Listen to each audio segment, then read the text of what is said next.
In my past life, the entire company won a 7-day trip to Thailand in a draw. Upon landing, there was another draw for a $1 million grand prize, but I noticed the numbers and letters on my lottery ticket coincidentally matched my blood type and age. I warned my friend not to go. This trip seemed too good to be true. The company was in deep financial trouble, struggling to even pay salaries. How could they possibly be this generous? She reluctantly sold her lottery ticket to a colleague for a pittance, only for that colleague to use her number and win a $1 million jackpot in Thailand. My friend was so enraged that she poisoned my food and killed me. You stood in the way of my fortune, so you deserve to die a horrible death. When I opened my eyes again, she was holding the lottery ticket and asking if I wanted to go. I stopped trying to dissuade her. Go for it. Of course you should go.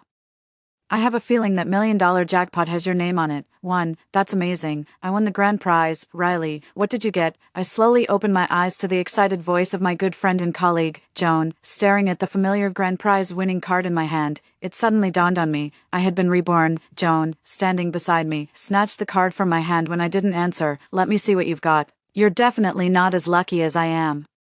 She snatched the card and flipped it over, her face instantly falling with disappointment. How is that possible? I thought there was only one grand prize. How could you have won it? So, are you going or not? In an instant, the memories from my past life came flooding back into my mind. The company has been operating at a loss for nearly half a year and has fallen 2 months behind on payroll. The company's top boss painted a rosy picture for everyone. Have faith in the company. The rewards will be generous enough to satisfy everyone, and there's even a super grand prize. Then, in the span of a single month, they went on a hiring spree, bringing in over 100 new employees, all of them recent college graduates in their early 20s. The advantages of hiring young people are obvious. They're inexpensive, and they have plenty of stamina, given the company's financial situation. It's impossible they'd need so many new hires all at once. A series of unusual actions made me sense a strange, unsettling atmosphere. I'm considering leaving my job, but Joan just brushed it off. You're worrying for nothing. The CEO knows a lot more about this than you do. They say the grand prize is a trip to Thailand. I've already started getting my bikini ready. Could you stop being so paranoid? You're ruining the mood. My doubts weren't dispelled. In fact, they only grew stronger by the time the welcome party arrived. On the evening of the event, there was a card placed at each person's seat. I opened it and couldn't believe my eyes. I'd won the grand prize, but before I could even celebrate, the combination of letters and numbers on the card sent a chill down my spine. AB0124, I have AB blood type, I was born in '01, and I just turned 24 this year. The company's top boss announced from the stage that this was a company benefit. Everyone could go to Thailand upon arrival.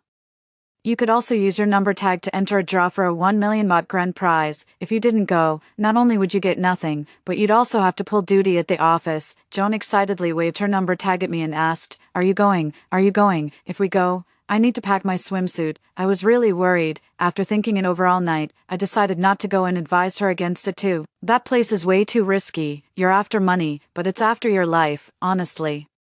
Staying put in the country is the safest bet. She agonized over it for a long time, but in the end, she reluctantly sold the number to a colleague for $200. Who would have thought that her ticket would actually win $1 million, too? Joan was furious. She stormed into the office and started screaming at me, You're blocking my path to fortune. What the hell is wrong with you? If it weren't for you, I'd have paid off my online loans ages ago. Damn it. The debt collectors are at my door. They're going to kill me. They're going to kill me. You give me my money back, or I'll kill you. Blinded by rage, she had no idea that her colleague who'd won the prize had gone completely off the grid right after posting that bragging social media update. I explained to her, my colleague Shao-sun told me they collect their phones as soon as they arrive in Thailand. How on earth did this get posted? Isn't that strange? Don't worry about the money. We'll figure it out together. Yet she wouldn't hear a word of it. You're just jealous and trying to hold me back because you're afraid I'll get promoted. The boss made it clear, this trip to Thailand is tied to the promotion. You've ruined me, taken everything. I hope you rot in hell. Like a woman possessed, she lunged at me with a knife, but I nimbly dodged out of the way. She left with a final threat, You just wait, this isn't over. I turned and stormed off in a rage. But I never expected that she had been waiting downstairs the whole time. Instead, she had bought a box of poison and slipped it into the takeout I ordered. After I ate it, I bled from all my orifices, and she just watched coldly. You deserve to die. You deserve it. I know your bank card pin. I can live if you die. She stomped on my face with her high heels. Over and over, she stomped until my eyeball burst. The flesh on my face a mangled, bloody mess, yet I was powerless to struggle. She brought over a wolfhound, and it tore the flesh from my body, bite by agonizing bite. The searing pain and her hysterical screams were the last sensations I had of this world. I couldn't accept it. If given another chance, I'd watch her march to her doom without uttering a single word. To my astonishment, I was truly reborn. Meeting Joan's gaze again, I decisively handed her my number card. Go. You absolutely have to go. I have a feeling that million is meant for you. But my health isn't great, I can't handle flying, I won't be going, so you can have my number too. Joan put on a show of regret before quickly taking my card. All right, I'll go by myself then. If I win, dinner's on me. I nodded. Dinner, if you can make it back. 3. Joan went on a wild online shopping spree. She posted every single one of her vacation outfits on her social media feed. Hey, how come you didn't like my latest post? I casually clicked into her social media feed and gave a post a like. Just as I was about to exit, I suddenly noticed a picture of potent rat poison among the recommended for you items under a screenshot of her pending deliveries. Rat poison. She has a cat at home. There's no way she would buy something like that. This very rat poison is what killed me in my past life. She was completely oblivious that I had already found out.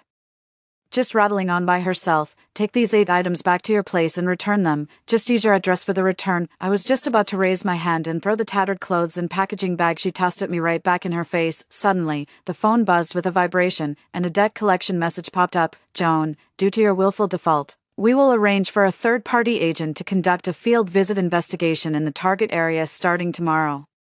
You will bear all consequences. Please be prepared. A field visit investigation. I almost forgot about that. In my past life, I was cornered at the company entrance by 3 burly men who claimed to be on a field visit but were actually there to collect a debt. Meanwhile, Joan, the actual debtor, slipped away unnoticed and watched from around the corner as the 3 men forced me into their car before we'd even left the city. 2 of the men couldn't wait any longer and started tearing my clothes off. Gritting my teeth, I made a desperate leap from the window to escape. Fortunately, a passerby rescued them, narrowly escaping disaster. They were left with cuts and gashes all over their body and spent a week recovering in the hospital. But Joan was unfazed. They're just trying to scare you, having a bit of fun. Jumping off the train is what would get you killed. This time, let them have their fun with her, Joan. If you're going to Thailand, I can feed your cat for you. Oblivious, Joan happily put her phone away. You'd better, or I won't treat you to dinner when I get back. I looked at the person in front of me and silently clenched my fist. I forced a smile onto my face. All right, what's your door code? She was completely unaware. Give me the access code. During my lunch break, I slipped into their house unnoticed and installed the camera. Before leaving work, I contacted the online loan company responsible for collecting her debt. She's planning to run off to Thailand soon, so you'd better act fast. Then I lay in wait downstairs at her place, quietly waiting for the debt collectors to show up. Soon, just as dusk began to fall, 3 burly men headed straight for me and walked into the building entrance without a moment's hesitation. The elevator shot straight up to the 15th floor, and the numbers stopped blinking. It was the right floor. I pulled up the camera's surveillance feed. The steady beep beep beep of a lock being opened drifted in from outside the door. Just as I thought, it was them, crouched in the shadows by the building entrance. Phone in hand, I waited, hoping they'd put on a good show for me, for the scene cuts to the bathroom, where Joan is finally seen showering naked through the steam, oblivious to everything. She hums a cheerful tune. Meanwhile, the 3 men have closed the door behind them and brazenly entered her home. After looking around, they finally come to a stop right outside the bathroom door. The 3 of them let out a nasty laugh and shoved the bathroom door open with a crash. You bitch, so this is where you're hiding. Joan was terrified and panicked. Her face was a picture of sheer horror. She let out a shriek and began frantically pulling on her clothes. The brute didn't care if she lived or died. He yanked the bathroom door open and dragged her out. He hauled her along, her feet scraping and stumbling, as if dragging a drowned dog. Joan screamed and begged for mercy, her thrashing legs kicking over everything in her path. The scene instantly descended into chaos. The burly man finally came to a halt after dragging him all the way to the sofa. Joan rolled over and immediately dropped to her knees, begging for mercy. Please, boss. I'll pay the money back. I swear I will. Please. I'm begging you, let me put my clothes on first, okay? The thug slapped her across the face. He yanked her by the hair and slammed her head onto the coffee table. A rough hand groped her body, and a grating voice followed, sending chills down the spine. What are you going to pay with? I think that body of yours might be worth something. What? Planning a trip to Thailand to sell a kidney, or are you trying to run? Joan looked up in terror. Boss, no. I wasn't thinking of running. I was going for a lottery draw. The company has $1 million grand prize. There are only 100 people in the draw. I'm bound to win, and I'll pay you back the moment I do. The lead thug burst out laughing when he heard what she said. A lottery. The stupid bitch says she'll pay us back with lottery winnings. Haha. The 3 men burst into raucous laughter, then swung their baseball bats and began to viciously smash up her home. Joan was scared out of her wits. She crawled forward on her knees, clutched at the lead thug's pant leg, and then nestled herself into his arms. Please, boss, stop. I swear I'll pay back the money. My friend has 300,000. I can call her over. The big man stopped what he was doing. Your friend would lend it to you. Joan latched onto this like a lifeline. No need to borrow it. I just need to get her bank card. I know her PIN. Look, boss. I've even bought the rat poison, if she doesn't hand it over. I'll kill her right here. Why don't you call her over? When she gets here, the two of us can take care of you three gentlemen together. How's that sound? The three burly men exchanged a look and let out a lewd chuckle before tossing the phone to Joan. The next moment, my phone rang. 5. Joan's voice was strained with forced calm. Where are you? Come over to my place, and I'll show you how to feed the cat. On camera, 3 burly men had Joan surrounded, their eyes fixed on her. She said with feigned lightness, my cat's been having a bit of trouble urinating lately. Come over, and I'll show you how to feed him. I glanced at the time. It was 6 in the evening. This was the perfect time for square dancing. I quickly sent a message to my mom. Mom, is Joan's mom dancing with your group? Yeah, she's leading the dance, looking absolutely full of herself. I chuckled. My mom and Joan's mom have always been rivals for the lead dancer spot. After today, her mom probably won't have the nerve to lead the dance anymore. You come along with Joan's mom later, and remember to bring a few more people with you. The lead dancer spot will definitely be yours tomorrow. After getting things settled on that end, I deliberately made an excuse on the phone. I don't have time right now. How about tomorrow? At those words, the burly man reached out and grabbed a tight fistful of Joan's hair. Joan flinched back timidly. No time. Do you even consider me a friend? You're really going to make excuses over such a small thing. On the surveillance footage, she turned her head and flashed an ingratiating smile at the man behind her. Hurry up and get over here. Oh, right. On your way. Could you grab 2 boxes of those for me downstairs? I'm planning to pack them. As soon as she finished speaking, the 3 burly men behind her broke into even heartier laughter. Never seen a victim so obliging, practically handing the criminals their tools. Sure, I can buy it. No problem, I'll get your mom to buy it for you. In my past life, I was abducted by 3 burly men. I escaped by jumping from the vehicle and ended up hospitalized. Joan went on a smear campaign at home, accusing me of promiscuity. Her mother, that gossip, had the story spread all over the neighborhood within days. By the time the rumor reached my mother, it had already morphed into a story about me getting knocked up by 2 or 3 guys and having an abortion at the hospital. My mom was so furious she stormed over to the Joe family's place and raised hell. Her blood pressure spiked, and she ended up hospitalized for 2 weeks before she could come home. This time, I'll let her find out firsthand what it feels like to be caught by your own mother while being attended to by 3 men. All right then, I'll be right there. I agreed without hesitation and immediately called her mother. She didn't live far away. It would only take her about 20 minutes to get here. Auntie, I can't get through to Joan's home phone. She mentioned something about feeding the cat. That's a danger code we established between us. Has she been in touch with you? Wait for me. Let me try calling him. Soon after, the phone on the other end of the surveillance feed rang and was immediately silenced by the burly man. Her mom quickly replied, he really didn't answer. You don't think something's actually happened, do you? I replied, I'm on my way there now. Auntie, do you want to come? It's best to bring more people. I'm worried something might really be wrong. I waited downstairs for a bit, and soon Joan's mom came over with 4 or 5 people, all wearing matching square dancing outfits. They're all our old neighbors from the block. I know them well. They're not only incredibly strong, but their voices are as loud as megaphones. My mom was right behind them. What's going on? Why all the secrecy? I pulled out my phone and showed it to my mom. On the surveillance feed, a rather eye-searing reality show was unfolding. Joan was being tossed about, sandwiched between 3 men. My mom almost let out a scream, and I immediately covered her mouth. Mom, just follow along and watch from behind. Tomorrow, you can go back and spread the word far and wide. Joan's mom was still proudly showing off her dance moves over there. Seeing this, she pulled me aside with a worried look. Is she hiding something from me? Riley, tell me the truth. You grew up together. You must know what happened to her. Just because we grew up together, I'm supposed to know. You're the one who raised her, and even you don't understand her. Auntie, let's go upstairs. We'll know once we see for ourselves. Joan's mother forced a smile. It must have been a false alarm. I stopped in my tracks. Oh, right. Joan asked me to pick something up for her. I almost forgot. I hurried to the convenience store, bought 2 boxes of condoms, and shoved them right into Joan's mother's hand. Here, Auntie, could you give these to her? I turned and led the way upstairs. They exchanged puzzled glances, wondering what I was up to, but their curiosity was piqued, and they eagerly followed me up. I arrived at Joan's door. There was a gentle knock at the door. 6.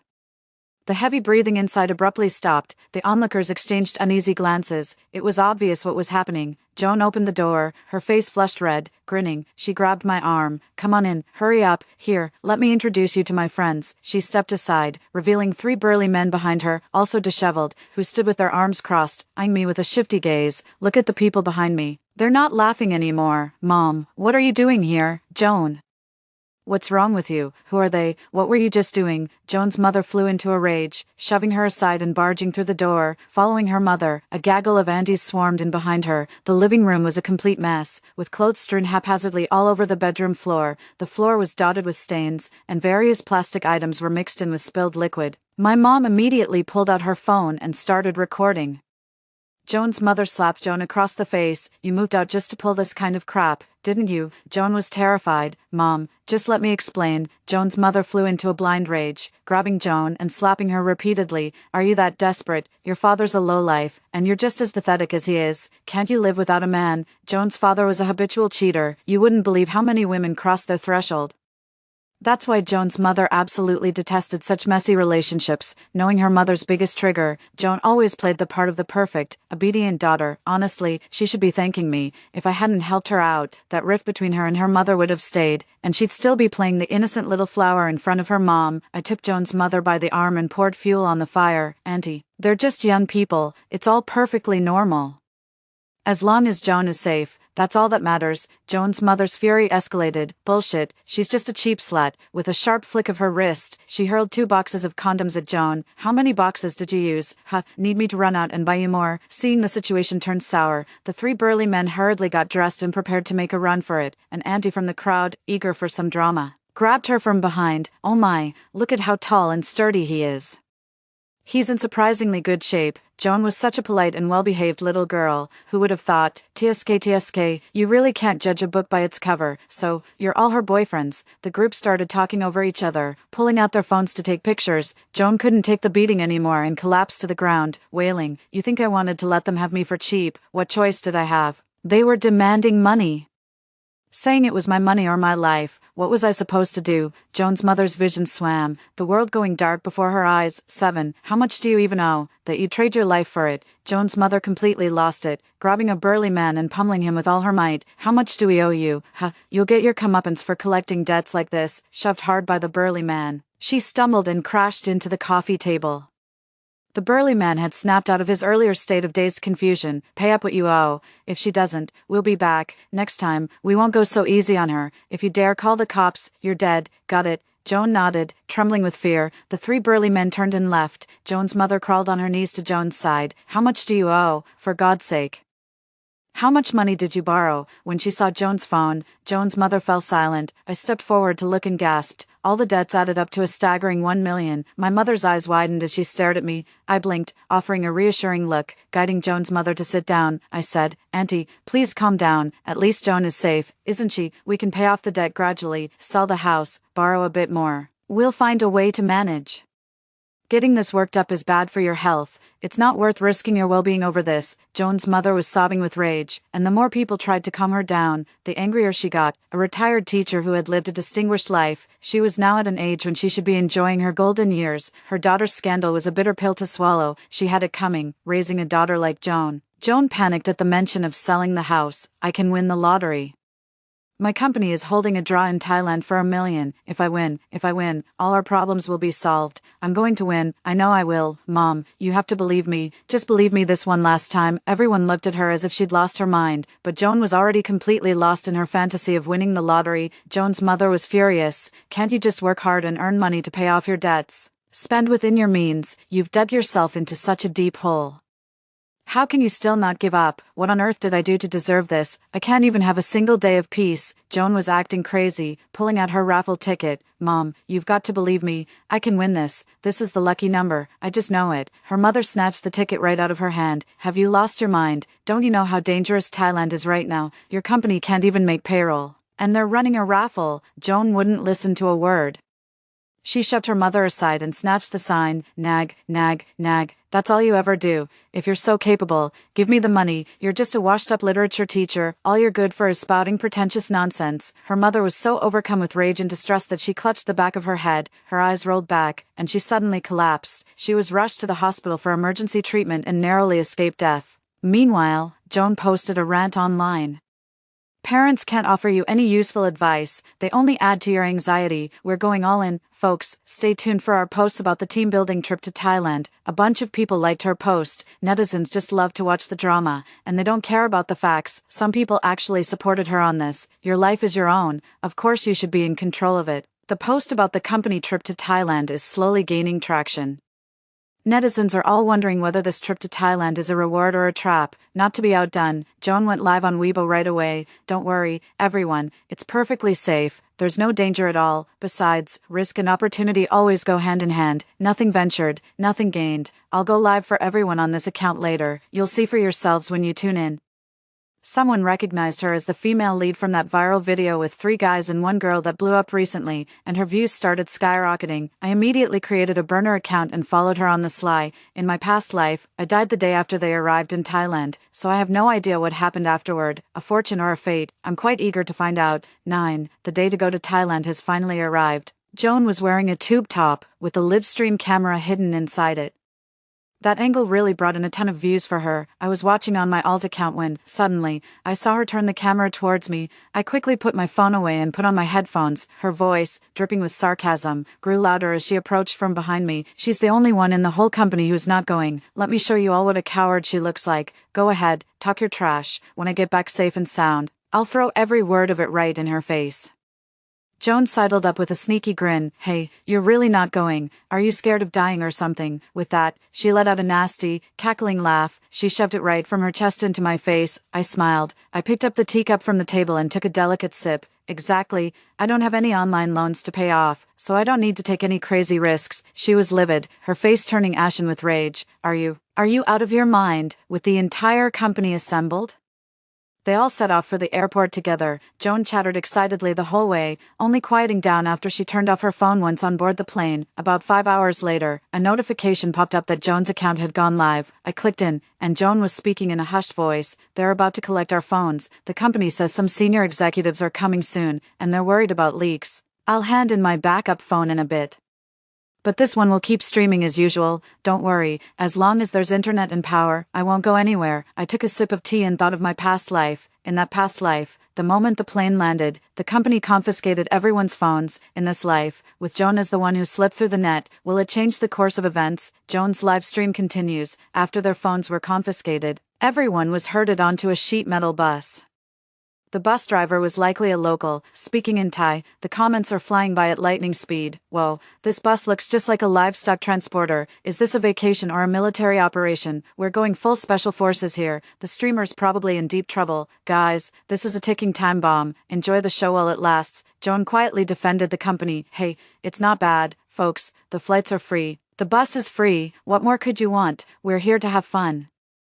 That's the whole point. The bus was packed to the brim, crammed full of people and luggage. Joan, in a strapless dress, was pressed tightly against the glass window. The camera was pointed outside, but the sound of snoring was already rising and falling all around. The scenery outside the window shifted from the city to the urban-rural fringe. The car didn't come to a stop until dusk began to settle in. Wake up, get off the bus. No. Hurry up! What the hell are you still sleeping for? The moment the vehicle stopped, a man of Southeast Asian appearance slammed a wooden club against the body of the vehicle several times. Joan jolted awake with a start. As the camera panned, more and more of the scene came into view. Everyone in the live stream collectively gasped. 10. Holy crap, is that a pool of blood on the floor over there? I saw it too. That's blood. What kind of place is this? This isn't the legendary Mayawati, is it? Holy crap. Oblivious, Joan adjusted the strapless top she was wearing. Sorry, guys, I just dozed off. We're finally here. Does anyone know where this is and what's fun to do here? I absolutely have to check it out tomorrow. With that, she grabbed her luggage and stepped off the bus with a light, brisk pace. The camera continued to pan, finally revealing the building in its entirety. It was surrounded on all sides by a tight perimeter of barbed wire fencing. A line of men of all shapes and sizes stood in the distance, holding what looked like weapons. They looked at the people getting out of the vehicle as if they were lambs to the slaughter. If this isn't Mayawati, then where the hell are we? Joan seemed to have lost her mind, looking around with wide-eyed curiosity. Whoa, what big shot is coming later that they need to put on this kind of show? The barrage of comments was flooding the screen, urging her to run, but she couldn't see them now. She could only follow the person in front of her in confusion, walking toward the empty space in the center of the crowd. Oblivious to the danger she was in, Joan patted the shoulder of the armed man beside her. Hey, big guy, who's coming later? Suddenly, the camera dipped, and Joan's piercing scream shot through the receiver. She was struck hard across the face. She let out a shriek and covered her face. What the hell? If you don't know, you don't know. Why hit me? That scream triggered a chain reaction, and every gun barrel swung to point at her. Terrified, Joan crouched on the ground, growling from behind a suitcase. What are you doing? Just as tensions were about to boil over, someone who looked like a leader stepped forward. Someone in the live stream chat recognized him. Holy shit, it's him. He was the person in charge of the compound where my brother was trapped years ago. Damn, the blogger is a total fanboy. Men in one line, women in another. Get information now. Joan froze for a long moment, not daring to move, before someone slapped her hard across the face. It took her a long time to finally straighten up. The camera shook for a long time before finally steadying again. Her voice was laced with fear. Guys, call the police, quick. However, the moment she finished saying that, the person with the metal detector swept it over her. The next instant, a scream was cut short as the camera lens shattered. By now, the live stream's viewer count had surged into the tens of thousands. These idiots, always chasing get-rich-quick dreams, serves them right. Is this a kidney harvesting joint? With this many people, the compound must be raking it in. Call the police. Has anyone called the police? The live stream was banned, not long after. Joan posted a new update on her social media feed. This trip was totally worth it. The scenery was amazing, and I even won $1 million prize. It even came with a picture of someone holding a raffle ticket. Those hands were dark and fleshy, clearly not Joan's. I chuckled, gave it a gentle like, commented below, told you I'd get you picked. You owe me a meal when you're back. There was no word back from them. The next day, the police showed up at my door. I cooperated and gave my statement. It was another 6 months before I heard from Joan again. 10. My phone rang, showing an unknown number. I answered, only to find it was a scam call. Hello, your insurance policy has expired. If you don't renew it, all premiums will be forfeited. I was about to hang up when the caller lowered their voice. Don't hang up. It's me. I jolted in shock. It's Joan. Her voice quickly returned to normal. Would you like to renew? If you do, we'll waive 80% of your principal, and you'll receive the full amount plus interest in 1 year. I listened as she paused for a moment on the other end. Get me out of here. Tell my mom to get $300,000 and wire it to this account, then I can get out. The voice on the other end was trying hard to sound calm, but it was already trembling with tears. Please, I'm begging you, save me. Please, for the sake of all our years as friends, save me, a friend. In my past life, I died such a miserable death. All thanks to that so-called friend of mine. I slowly moved the phone away from my ear. Hello, what did you say? The signal's terrible here. Hello, who is this? Joan was losing it on the other end of the line. It's me, Joan. You've got to help me. Please. I pretended I hadn't quite heard her. Oh, Joan, weren't you off to the prize draw? What's keeping you? What's the matter? Homesick? You can come home anytime you want. Just don't forget to ride your motorcycle back. Joan suddenly burst into tears. I miss home. I want to go back. This place is unbearable. Please, I'm begging you, save me. When I get back, I'll give you anything you want. I just smiled. And what exactly do you have left to give me? The rat poison you bought. Joan choked up. Listen to me. I never intended to use that poison on you. I had no other choice. No other choice. I took a sip of tea. Right. You're always the victim. You're in debt because your mom didn't make you a rich kid.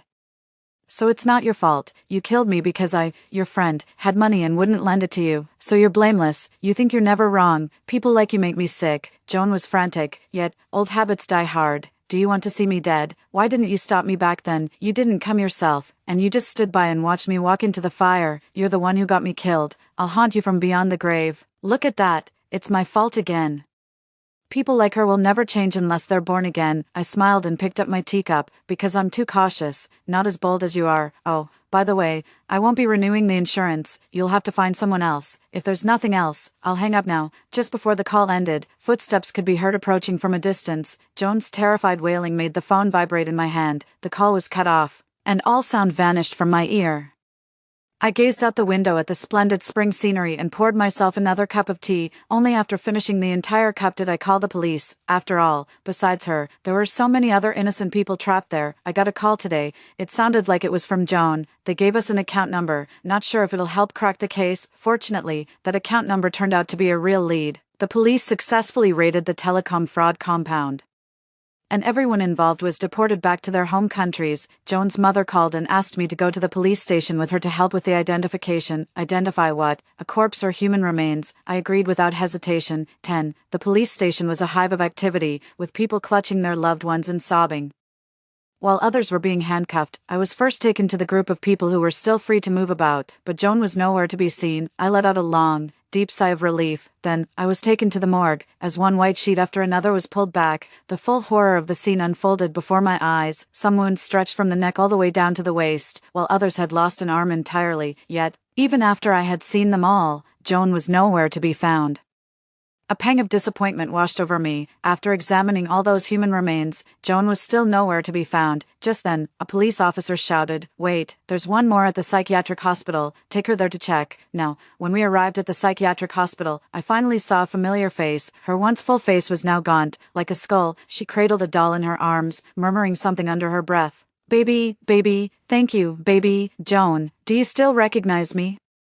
Hearing the sound, she turned her head in a daze. Baring her teeth, she flashed me an exaggerated grin, yet she had few teeth left in her mouth, and a long, thin slit split the tip of her tongue in two. As she smiled, that tongue flickered back and forth like a serpent's forked tongue. I fought back the nausea. "Officer, what's wrong with her? She's been beaten senseless, and she's missing a kidney. We saved her from the operating table. Sign here, and the family can take her home."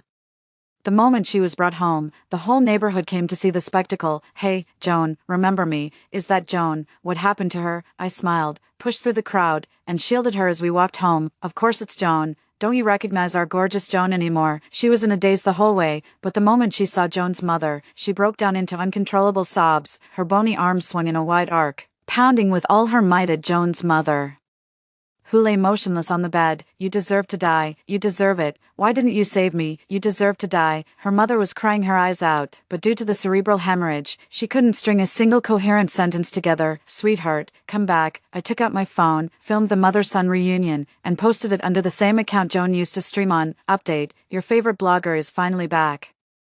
The heartwarming scene of a mother's love and a child's devotion was truly moving. In an instant, the post shot to the top of the trending charts. It serves as a cautionary tale for all netizens. I scrolled and scrolled until I came across a comment. "Yuri finally back. Time to settle the score." I clicked into the profile. It was a debt collection agency. I looked at Joan, her face gaunt and worn. "That's going to be rough." 11. 1 week later, deep in the night, a fire suddenly broke out at Joan's house. Joan's mother, who was in bed, was burned alive, while Joan, who suffered from a mental illness, narrowly escaped. The investigation suggests the fire may have been deliberately set. However, Joan was diagnosed with a mental illness, making her not criminally responsible. She was committed to a psychiatric hospital once again. Joan thought she was finally safe, but to her surprise, the debt collectors tracked her down to the psychiatric hospital.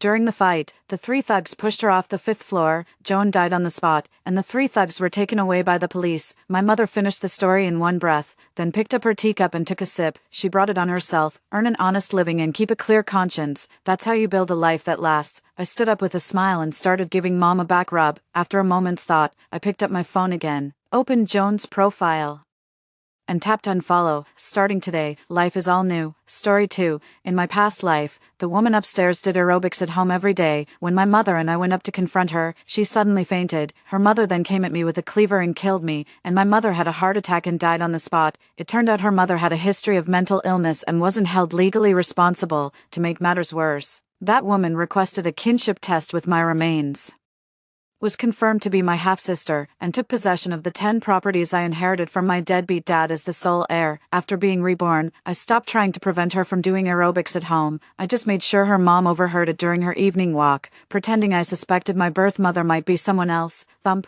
thump, thump, thump, thump, thump, thump, thump. The strong rhythmic stomping from upstairs made me realize I had been reborn. This is outrageous. It's been a whole week of her stomping around at home every single day. Does she even care if the rest of us can live in peace? My mother clutched her chest, her face clouded with worry. What's wrong with the property management and the police? Just because she won't open the door, they're just going to ignore the situation. I handed my mother a glass of water and gently patted her back as she drank. Don't get so worked up. Your health is what matters most. After finishing the water, my mother grabbed my hand like she used to in the old days. Come on, let's go confront her. If she dares not open the door, I'll just lie down right in front of it and refuse to move. No need.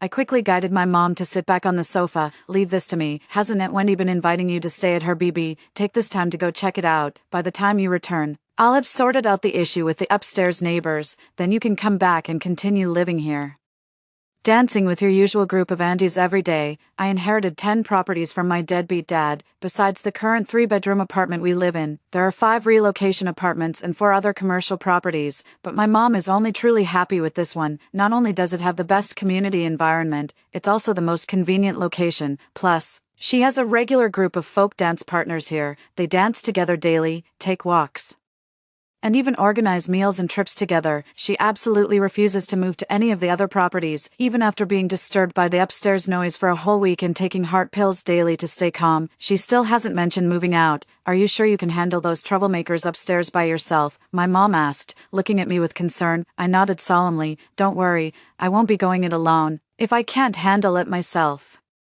I'll take your advice and go on a blind date to find some strapping man to help us deal with those troublemakers upstairs. Surely that should satisfy you. Seeing that I'd even brought up blind dates, something I normally resist, my mother finally believed I had a solid plan. Well, it's been almost 5 years since I last saw your Aunt Wendy. I suppose it's about time I paid her a visit. Exactly. Best friends should see each other regularly, or they'll drift apart. Seeing my mom was tempted, I seized the moment to persuade her. Besides, Aunt Wendy's running that big bed and breakfast all by herself. As her best friend, you really should have gone to help her out long ago. Well then, book tomorrow's ticket for me. My mom couldn't wait any longer. The next day, after dropping my mom off at the airport, I met with a private investigator to have him dig into how that homewrecker Sophia upstairs got involved with my deadbeat dad. After that, I hired a female bodyguard to live with me. At 9 p.m., as usual, Pandora, the daughter of old Sanner, started her exercise routine. I quietly pressed the record button and opened the noise monitoring app. Typically, she dances for half an hour upstairs, then takes a 20-minute break. While she was at the peak of her workout, I posted the audio recording and a screenshot of the excessive noise levels in the building's group chat, along with a helpless crying emoji and a heart-wrenching message. It's been a week. Someone please save the children. In my past life, I took advantage of Pandora's break to directly at her in the group chat and unleashed a barrage of harsh criticism. Pandora replied instantly, but I didn't realize at the time that she was just waiting for me to take the bait. She claimed she'd been dumped by a man because of her figure, was diagnosed with depression, and was too afraid to show her face in public. She said she was hiding at home, working hard in secret, just hoping to one day reappear with a perfect body to prove him wrong and reclaim her dignity. She was a master at playing the victim, spinning a heart-wrenching tale about a breakup that never happened and adopting an overly humble demeanor that made her seem pitifully cautious. What really got people was when she casually dropped that if she was causing trouble for the neighbors, she might as well be dead. Her performance quickly won over the group, and everyone turned into self-righteous do-gooders, urging me to be more forgiving and not push her over the edge. It was precisely because all the neighbors had taken her side for years that I lost my cool and went upstairs with my mom to confront her. Looking back now, it was all Pandora's scheme from the very beginning. She deliberately provoked me step by step, just to force me to show up at her door, then fake a fainting spell, all to give Sophia a justifiable excuse to kill me and drive my mom to her grave. Given a second chance at life, I decided to beat her at her own game and leave her with nowhere to turn. My playing the victim quickly struck a chord with the neighbor in 902. Ugh, we've been suffering just as much. Even my downstairs neighbor in 801 can feel the impact of Pandora's workout. They sent a head-patting cat emoji and asked, can't the property management or police actually do something about this? They said if no one answers the door, there's nothing they can do. 902, maybe we should start using a floor vibrator. That doesn't seem right. It would end up bothering the other neighbors too. 801, no problem on my end. Go ahead and use it. 902, same here, no issue, then. The few households that could hear the workout music all chimed in to keep the pattern going. Me, still, it doesn't feel right, after living together for so many years. If she suddenly starts working out at home, maybe she's going through a breakup or something. I should try to be understanding. 902, she's dragging the entire building into her breakup drama. What a classic case of emotional immaturity. 02, 1801 Aunt Emma, my mom's dance partner and neighborhood committee member, Alicia. You're too soft. Anyone with backbone would have shut her down on day one instead of letting this drag on for a week. Me, Aunt Emma. I was worried she might be dealing with depression or something, didn't want to confront her directly, so I sent my mom out of town and just vented in the group chat for support. 2602, medical professional, depression, she wouldn't have the energy to dance during depressive episodes. Neurotransmitter imbalances cause severe psychomotor retardation or agitation. Some patients struggle to even get out of bed. If she claims depression, ask for specifics, which subtype, comorbid anxiety or bipolar, see if she can answer. Depression shouldn't be used as an excuse for noise pollution. Last time around, the overwhelmingly sympathetic comments in the group pressured me to be understanding toward Pandora, and Unit 2602 probably didn't dare to step up as a target this time. I deliberately chose the moment when Pandora was most active to spark discussion. Without Pandora playing the victim, the group's tone remained normal, and 2602 had no reservations. During the break, I had already preemptively shut down all of her excuses from the previous incident in the group chat, although I couldn't see what Pandora was doing during the break. Her silence in the owners group made it clear she was probably too furious to come up with a rebuttal that night.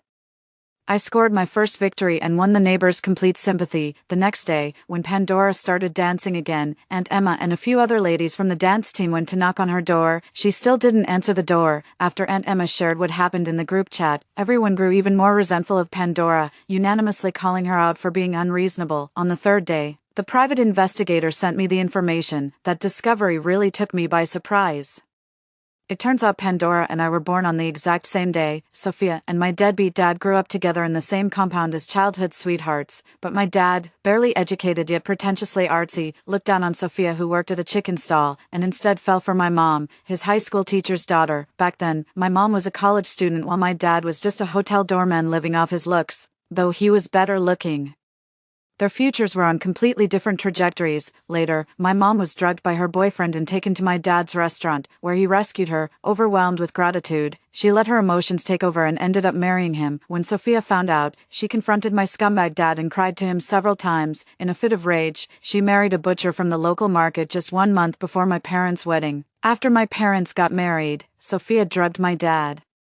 He gave in half reluctantly, and she successfully became pregnant with Pandora. On the day I was born, Sophia wasn't actually in labor, but her competitive nature drove her to induce pain and rush to the hospital for a C-section. Sophia's husband was an alcoholic and infertile, though he never knew it. During Pandora's full moon celebration, he drank too much in his joy, choked on vomit in his sleep, and died without a sound. From then on, my father had to support both households. When he bought the apartment we live in now, my father also purchased the unit upstairs and put it under Sophia's name. My mother and I were kept completely in the dark. Had I not been reborn, I would never have discovered that the apartment upstairs was my father's second family. My father's sudden cardiac arrest, likely due to his lifetime of misdeeds, left Noel behind, as an orphan with only my mother left on our side of the family.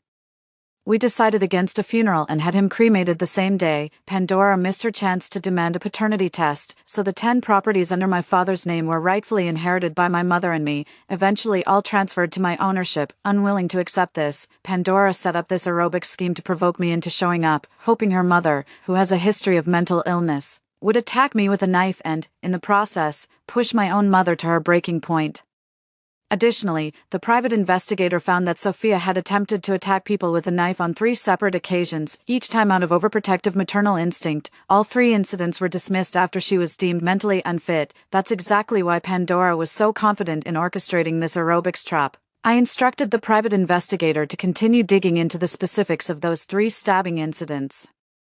Worried that Pandora might send Sophia after me when she realized I wasn't falling for her trap, I decided to take my bodyguard and stay at my other property. A few days later, I spotted Pandora at the office. To get to me, she actually took a job as a receptionist at my company, and she's supposed to be some fancy overseas returnee. She stood at the reception desk smiling at me, her eyes holding the relaxed gaze of a hunter eyeing its prey. I curled the corner of my mouth and summoned the HR manager right in front of her. This person, have her leave immediately. As one of the company's shareholders, I didn't need a reason to fire a receptionist. The HR manager didn't ask any questions and immediately told Pandora, who had just started half a day ago, to begin the resignation process. I thought Pandora would fly into a rage, but she just gave me a faint smile and obediently followed the HR manager away. It wasn't until I was leaving work that I realized why she had been so calm, because Sophia was waiting at the company entrance, and as soon as she saw me, she pulled out a kitchen knife and charged at me. She kept muttering crazily, "Workplace bullying, I'll kill you." There were also quite a few obviously paid bystanders nearby, all filming with their phones while chiming in with various comments. Oh my god, what did this woman even do to drive the aunt to come at her with a knife?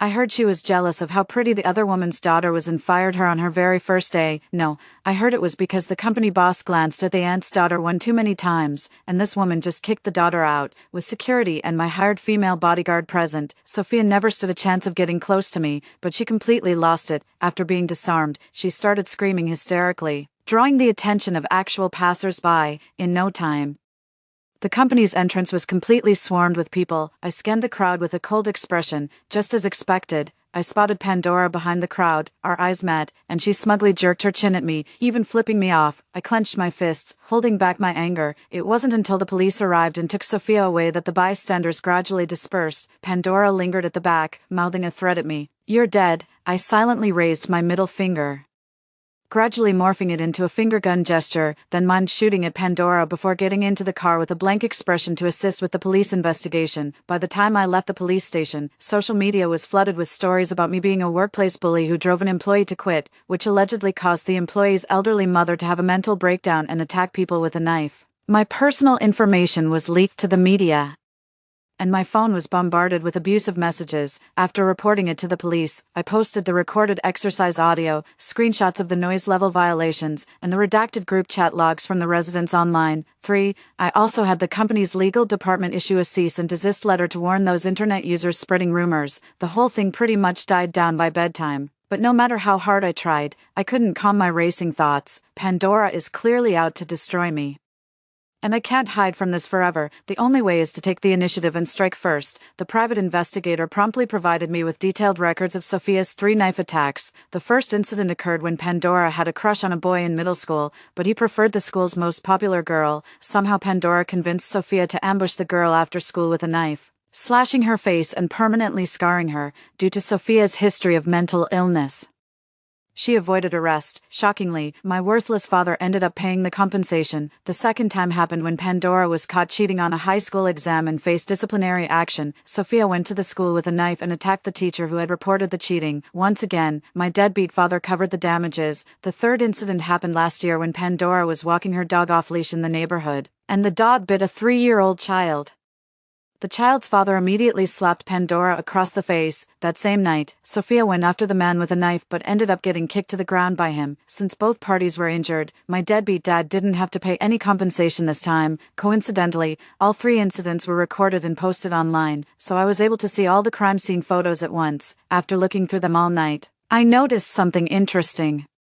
Every time Sophia goes after someone with a knife, including when she came at me today, she was wearing purple. It seems purple is Sophia's emotional trigger, but here's the thing, even during her psychotic episodes, she never attacked anyone else. How did she single out her victims? I tried hard to recall the details of today's attack, pulling out photos of the 3 incidents to compare them from time to time, but I came up empty-handed. I didn't give up and hired a private investigator to look into Sophia's psychiatric records. For the next 2 days, I skipped work and stayed home to recharge. I even made time to visit Puan Temple to burn incense. Whenever I face problems I can't solve, I come here to burn incense and get a blessed bracelet to wear for protection. Just as I was debating whether to replace the old bracelet on my wrist with the new one or wear both, a sudden realization struck me. I finally discovered the common thread between myself and the 3 previous victims. We were all wearing identical prayer bracelets from Puan Temple on our wrists. These bracelets are quite distinctive, featuring a knot unique to Puan Temple and beads engraved with the character, meaning peace. Shortly after, I received Sophia's medical records from the private investigator, which confirmed my discovery was absolutely correct. Medical records indicate that Sophia developed psychosis after joining a pyramid scheme that swindled her life savings from 20 years of poultry farming. The ringleader wore an identical Puen Temple wristband and had the character in his name. Additionally, Sophia endured abuse from her stepmother during childhood, who frequently wore purple clothing while beating her. Consequently, exposure to purple clothing triggers severe aggressive episodes and immediate psychotic breakdowns. With this understanding, the framework of my revenge plan began to take shape. After a week of forced treatment, Sophia was released again. When she wasn't having an episode, she was actually quite self-aware. She'd only come out for walks after the landscape lights were turned off, circling the neighborhood under the dim glow of the street lamps. I deliberately waited until she was alone to whisper with the female bodyguard along her usual route. How could this be?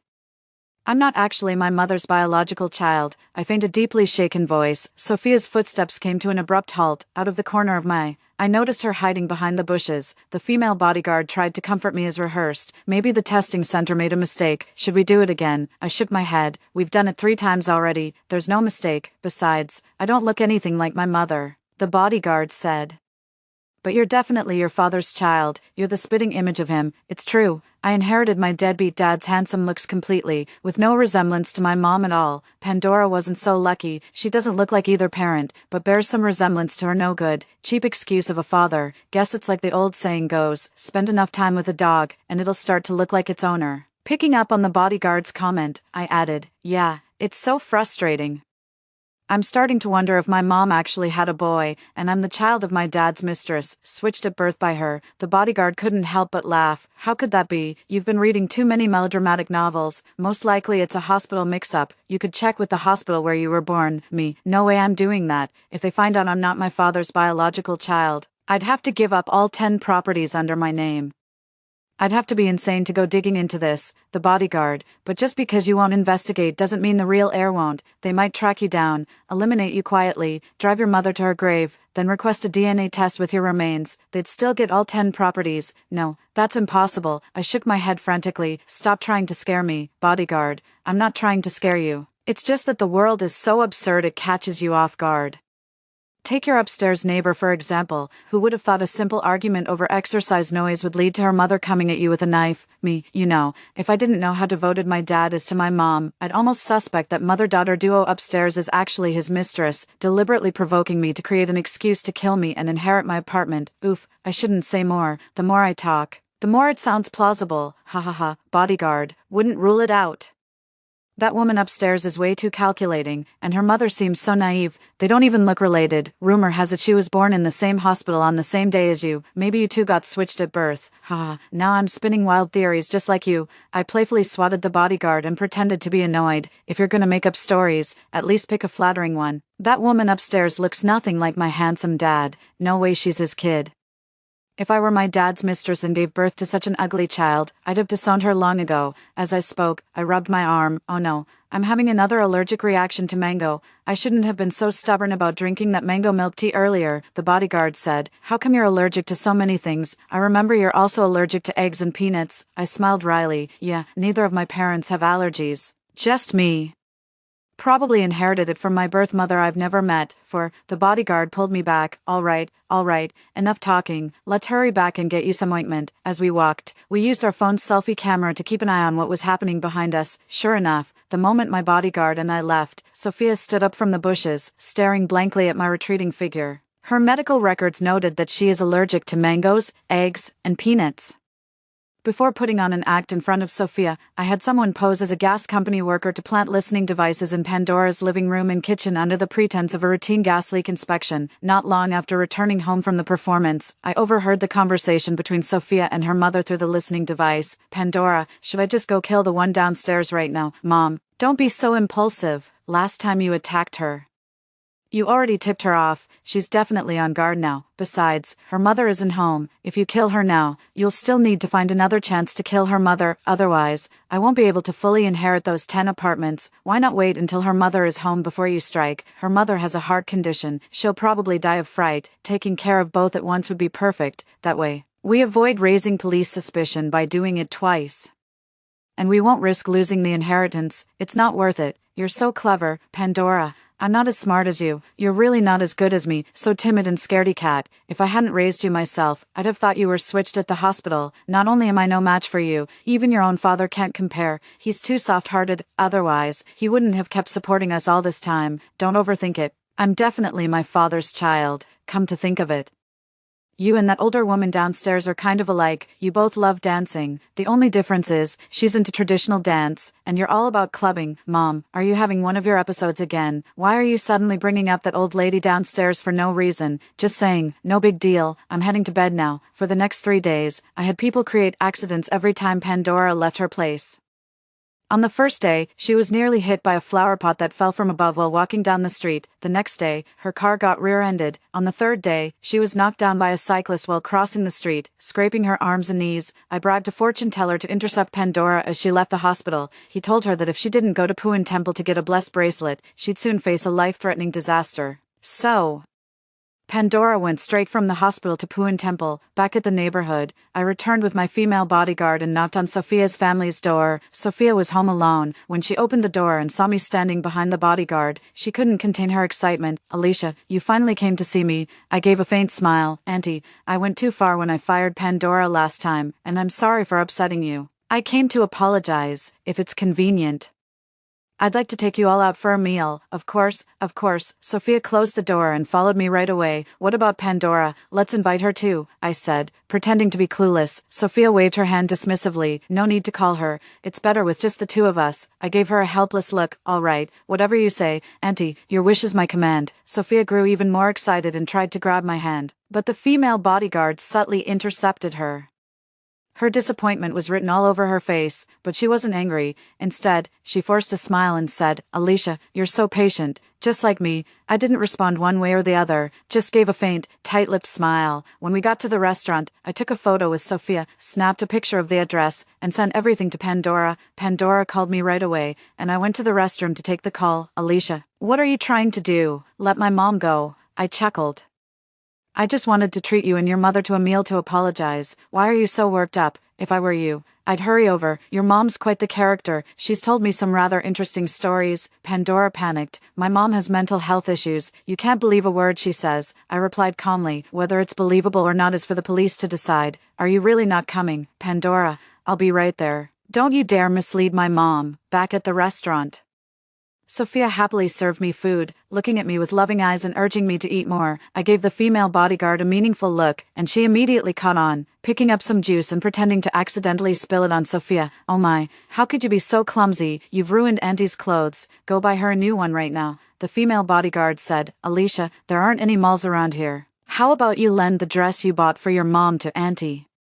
I'll buy a new one to replace it after dinner. I pretended to be reluctant, but this dress is really expensive and one of a kind. I had it custom made specially for my mom. Sophia couldn't hold back anymore. Alicia, what if I just buy it from you? I quickly replied politely, Auntie, please, I couldn't possibly take your money. If you don't mind it, just take it. I'll order another style for my mom instead. I handed Sophia the bag of clothes I had with me. Sophia happily took it and went to the bathroom to change. Just then, Pandora rushed in frantically. Where's my mom? I made a point of glancing at her wrist. Great, she's wearing a prayer bracelet from Puan Temple. Your mom went to the restroom. She'll be right out. I glanced at the female bodyguard, and she immediately headed toward the restroom, according to the plan I had with the bodyguard. Once Sophia came out in her purple outfit, the bodyguard would rush up to her and claim that Sophia had been cursing at me and even slapped me inside. We deliberately chose this restaurant, with its restroom window facing the poultry slaughter stall in the market. As expected, minutes later, Sophia stormed in clutching a butcher knife. Sophia turned pale the moment she saw her mother wearing purple. Mom, take that off. Before she could finish, Sophia slashed the blade across her neck, swift, precise, and lethal, a single strike that draws blood and ends a life. Just like how Sophia used to slaughter chickens at the market, Pandora's eyes remained wide open until her last breath, filled with shock, resentment, despair, and utter disbelief. Under the protection of my female bodyguard, I quickly fled the restaurant. Soon after, the police and an ambulance arrived, and Sophia was taken into custody. Pandora was pronounced dead at the scene, covered with a white sheet and taken away.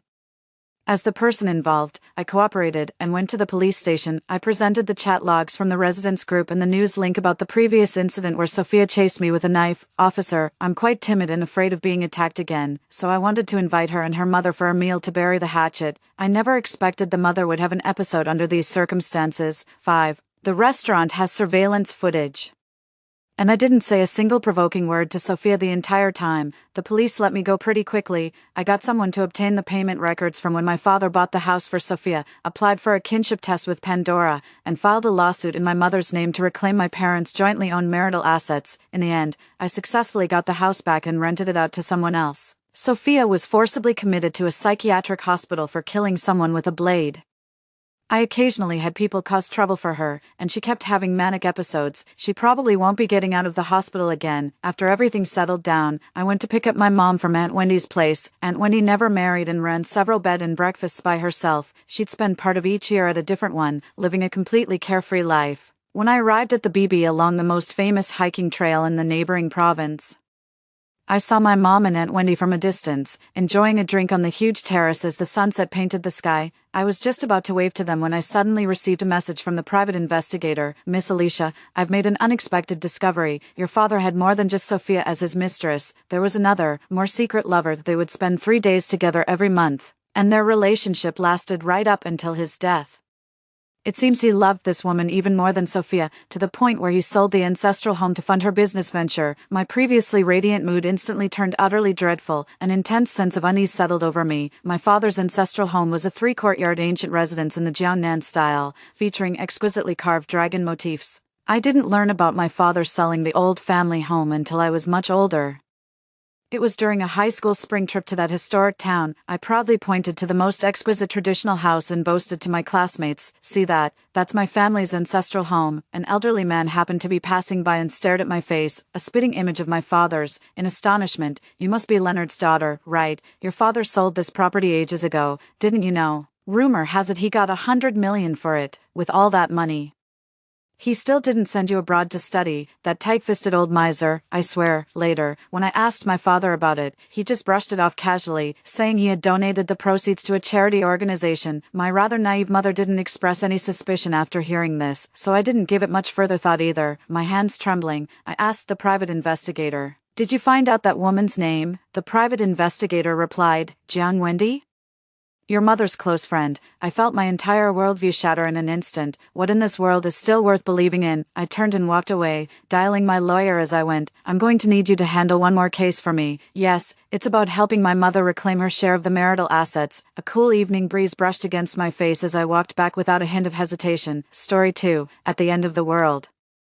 I found myself relying on a zombie with anorexia for survival. He completely refrained from eating, drinking, or biting anyone, thoroughly wasting away in this apocalyptic world. Numerous times, I offered my hand, saying, "Hey, if you're hungry, just bite me. I'm not afraid of the pain." He glanced at me disdainfully and replied, "No, I only bite sweet girls, not tough ones." 1. The world had ended, and I had picked up a zombie. The reason I took him in was simple.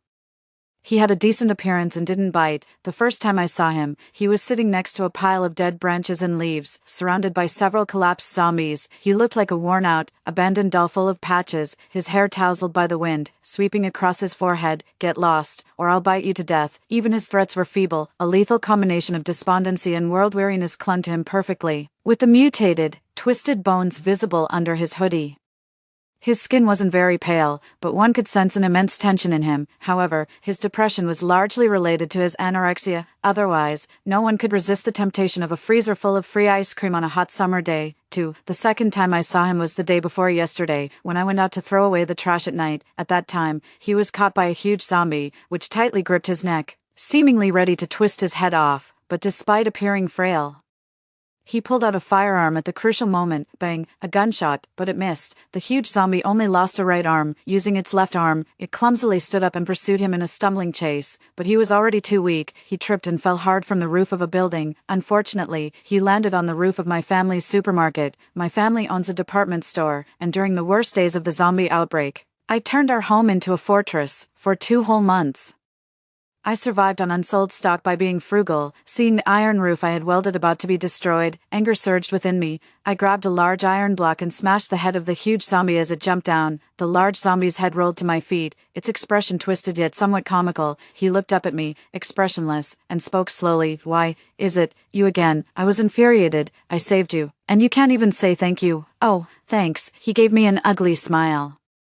"But you're done for." "Huh, how am I done for?" He looked up at the sky at a 45-degree angle, resembling a sardine from the British Dark Cuisine series looking up at the stars. "That's little Zombie King. He calls himself King of Kings." "Me, what is that?" "Actually, the King of Kings from our supermarket hasn't sold since the incident." I swallowed hard. "Then who's the Zombie King?" The young man wiped the blood from his nose and said, "Of course, it's the infamous King of Rolls.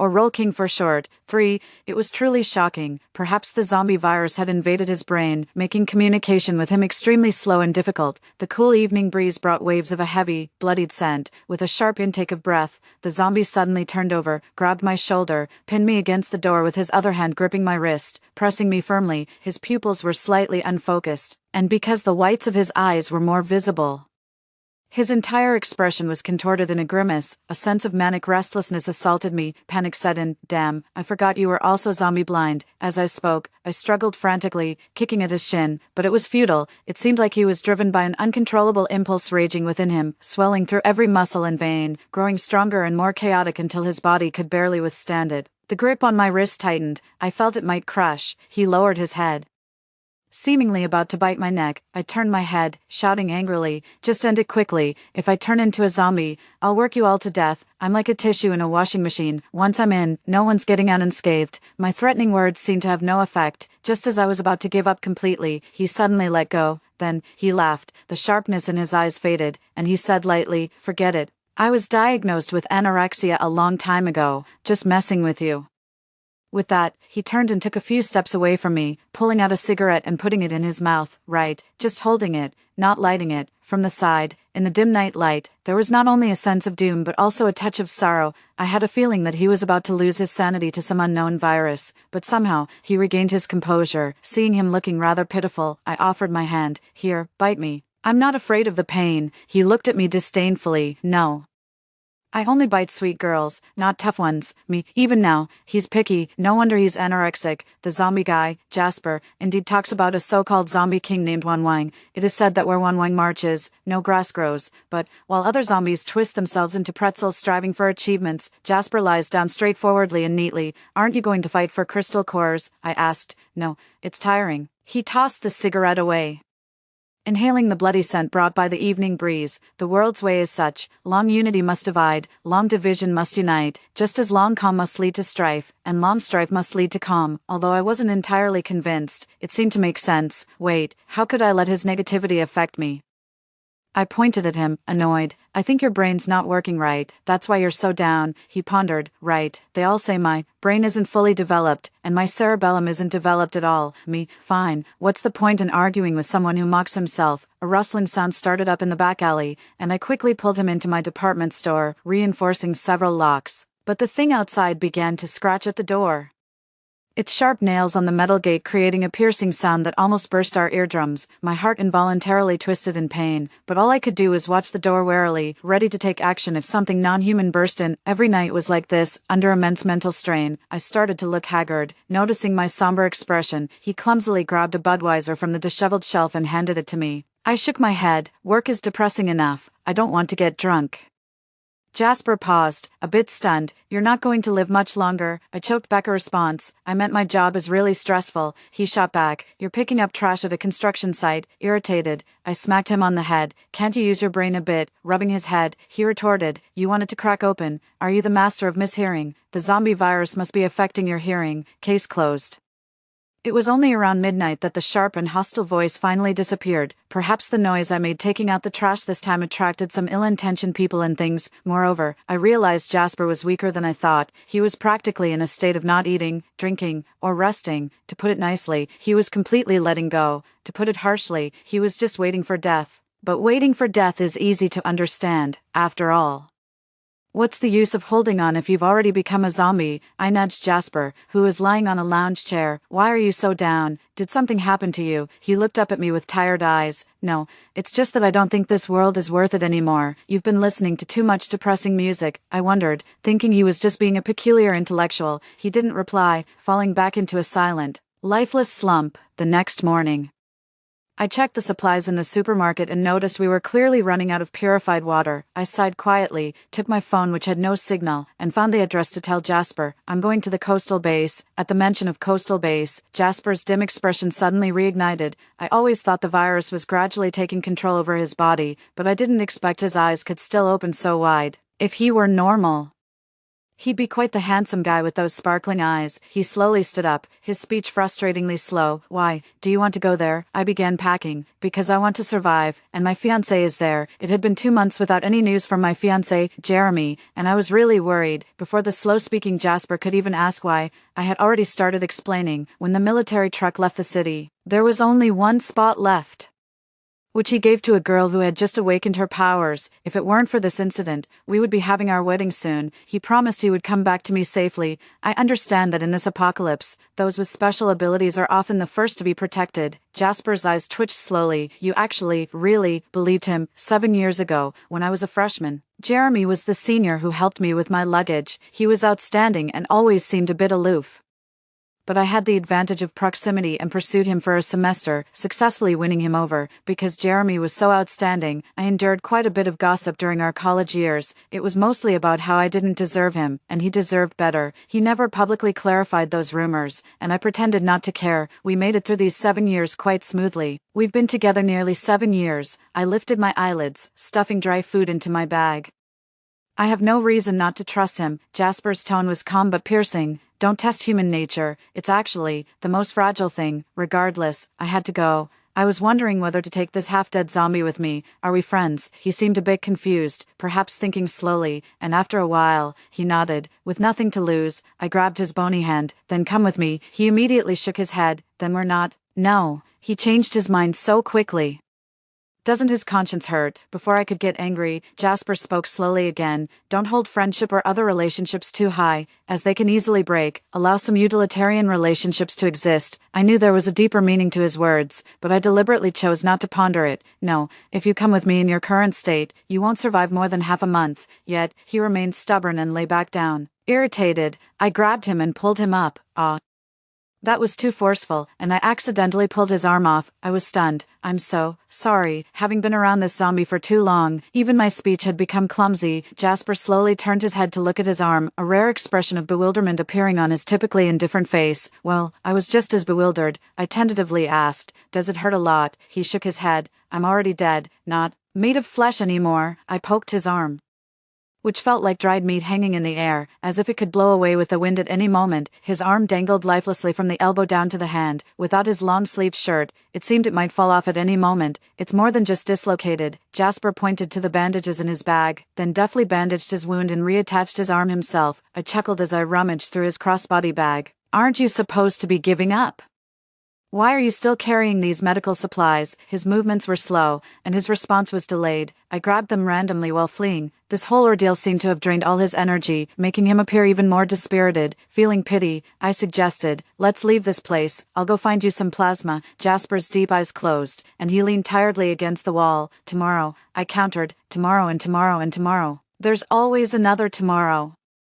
He agreed. Since there are so many tomorrows, why not delay a little longer?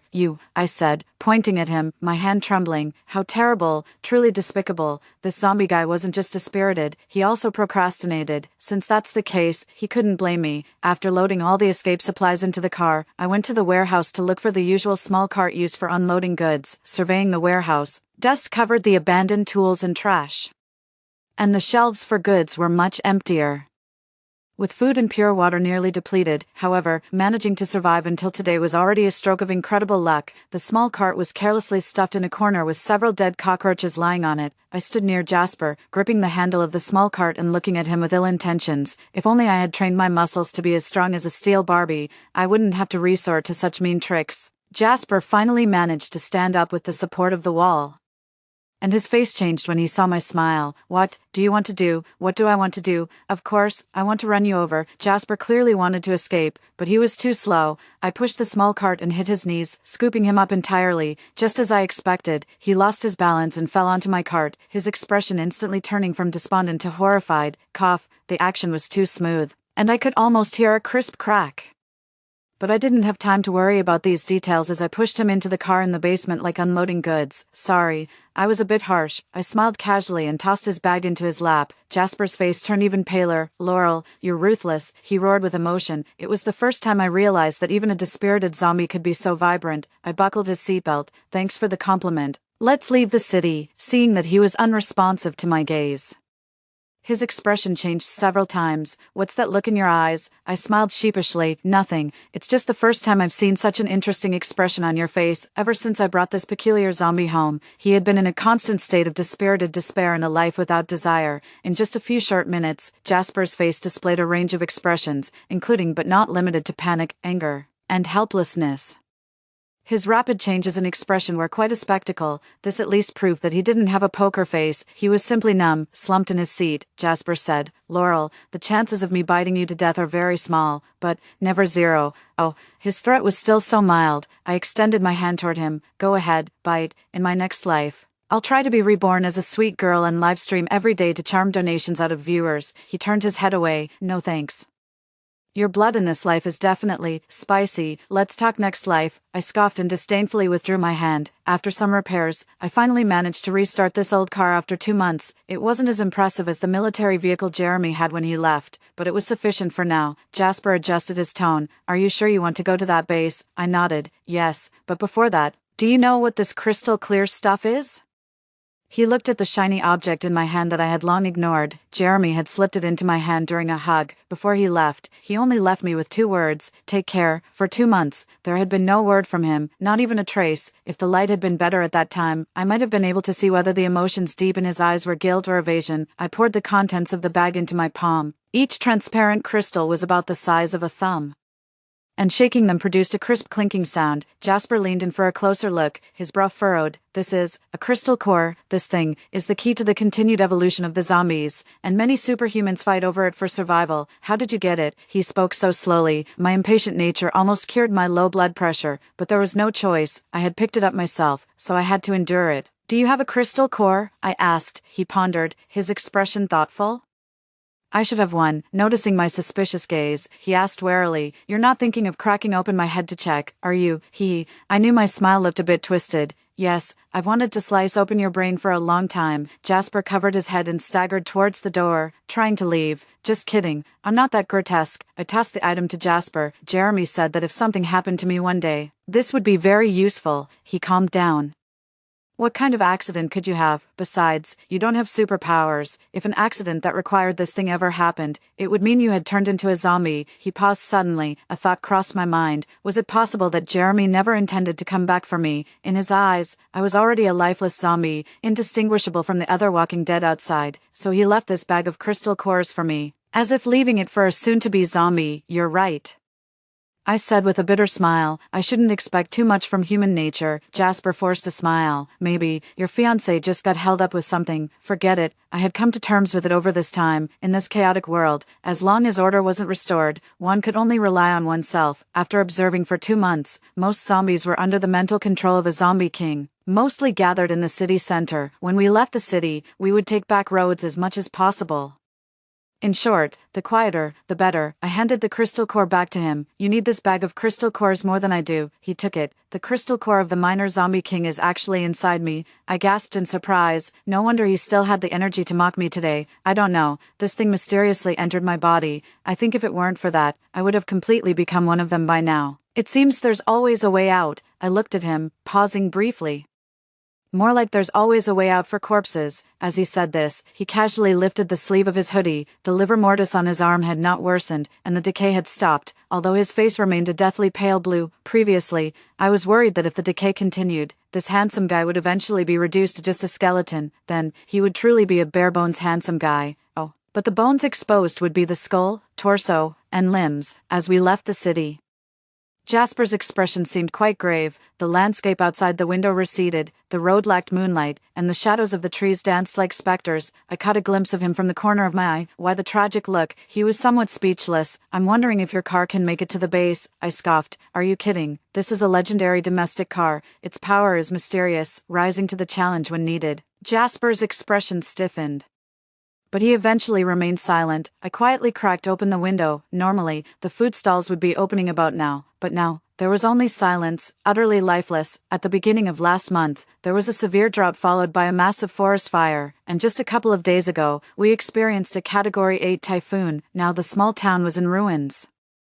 Desolate and deserted. When we passed through the tunnel, I turned on the headlights. It was crammed with abandoned vehicles. To lighten the mood in the car, I joked. My grandfather said that once my dad wore out this Wuling Hongguang, he would get a new one. Jasper just looked out the window, casually asking, and then, it went from one generation to the next. The people cooled, but the car's still running. I laughed. Watch the road. Jasper suddenly shouted. I quickly refocused, nearly crashing into a large fallen billboard ahead. That sudden break caused all the car's air fresheners to spill over Jasper and me. I chuckled sheepishly. Sorry, it's been a while since I've driven to stock up. I'm a bit rusty, but no matter what, having consumed a bag of crystal nuclei, Jasper's reactions were visibly quicker. A peculiar smell wafted through the air, my right eyelid twitched, and a bad premonition surfaced in my mind. Sure enough, before we could continue forward, a dense swarm of zombies crawled out from under the car, their presence hair-raising. They shoved and squirmed, desperately moving towards the direction of the headlights. Meeting zombies on such a narrow path was unexpected. I gritted my teeth and gripped the steering wheel tighter. There's still some left. Seems we can't escape after all. Jasper scoffed. You hit me so decisively. But these scare you. This is different. He is a mourner.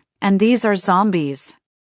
Fundamentally different in some sense. I looked at the zombies ahead, just spouting cold comments. Think of something. The tunnel was narrow, originally just a 2-lane road, now almost completely blocked by haphazardly parked cars. Unless I could fly, we'd have to detour, but it was too late. The zombies, drawn by the light, stood up alertly. Considering these zombies appeared only in the initial stages of evolution, though fierce, their movements were still slow. Jasper raised his hand, slowly pointing ahead. Isn't there a path there? Looking forward, a space barely half a car wide. Could that even be considered a path? Suddenly, he asked out of the blue. Are we friends? I paused. You tell me we're not. His narrow eyes slightly narrowed. It seemed like he was deep in thought when he asked, do you believe me? My throat was dry as I replied, I believe you, mainly because not believing him wouldn't help. Nor could I simply take off and leave this place. Zombies were dragging their heavy bodies closer, the stench of rotting flesh growing stronger in the air. Jasper signaled for me to step on the clutch, his actions visibly becoming more agile. Panicking, I asked, what are you trying to do? Do you even know how to drive? You're not thinking of starting in second gear, are you? He squinted his eyes. Don't ask, just hit the gas. My God, does this man really plan to take off? No sooner had I spoken than he forcefully adjusted my steering wheel. I stepped on the gas pedal. What was a smoothly driving car just moments ago was now half on the tunnel wall. The car skimmed along the sloped tunnel wall, and my head unexpectedly hit the car window. In just that instant, Jasper dared to speed along, risking a rollover. The saying goes, if a man fails, don't blame the uneven road. I gritted my teeth. You're insane. Tilt any more, and we're going to roll over. But instead of slowing down, the car's speed surged even higher. Damn this madman. The gas pedal was floored, and the sheer force made some zombies hesitate. In that moment of hesitation, the car zoomed past, hugging the tunnel wall. Jasper didn't get distracted. He pursed his lips and didn't speak, his knuckles whitening as he gripped the steering wheel. Some foolish zombies tilted their heads and pressed forward. As expected, they traced beautiful parabolic arcs through the air. The zombies' bodies flew past us before crashing heavily onto the battered car roof, their limbs splattering black blood on the windows. My heart uncontrollably raced, as if it was about to burst out of my chest. I watched as the car, skewed to one side, sped through the crowd of zombies with tremendous force. From the corner of my eye, I caught a glimpse of Jasper. Was this the same procrastinating, despondent, and world-weary man I knew? Bang! Halfway through the tunnel, the car's side wheels left the wall, and it resumed normal driving, just as I was about to calm down. A thunderous roar sounded. A huge rock had fallen at the distant tunnel exit, the result of years of neglect, now on the verge of collapse. Given our current speed, I had already foreseen our fate under the falling rock. I should have checked the almanac before leaving home today. Jasper, I didn't want to die. Don't move. His gaze fixed. He only saw the tunnel exit ahead. As we neared the falling rocks at the tunnel exit, I closed my eyes. He sharply turned the steering wheel. and the car dramatically swerved in a wide arc. Then, the rock grazed the taillight as it smashed to the ground. The sharp screech of tires tearing against the road filled the air, accompanied by plumes of white smoke. When I opened my eyes again, I saw the pale dawn sky beyond the tunnel. Emerging from the tunnel, Jasper muttered, "Great visibility, truly a divine car." Nonsense, the view was as good as driving an aquarium, in stark contrast to the life-threatening drive. Jasper's expression was cool and impassive. No, rather than being expressionless, it seemed all his strength had been spent on controlling the vehicle. Now, he slumped in the passenger seat, reverting to his listless demeanor. For a moment, I found it hard to believe that he was the same person who had just been driving. Jasper weakly pointed to his body. "My internal organs feel like they're out of place. My left hand was previously dislocated by you, but luckily the core crystal can heal it. My shin was hit by you last time, probably fractured. After meeting you, I guess I'm all battered." It seems he was nonchalant on the surface, but all this while, he had been keeping a tally of grievances. I gave a sheepish smile. "I thought I would die in there." "No, wait, I was bitten by a zombie inside," he said. "I'd bite you before you even think about it," he muttered sullenly. "I have to avenge this myself." After driving about 15 kilometers, I saw that a gate had been set up not far ahead. It seemed that the journey out of the city was destined not to be smooth. A military officer in camouflage stopped me, his expression one of surprise. Dressed in a robust military uniform, he looked strikingly vigorous compared to the world-weary zombie beside me. Theoretically, he would be more fitting as the protagonist in a zombie apocalypse story. He knocked on my car window, his tone rather friendly. "Hello. We are a search and rescue team newly assigned to this area. How many civilians are still in the city?" I paused. A search and rescue team, with the city full of zombies. Only the military would dare to conduct a rescue. The zombie virus had broken out 2 months ago.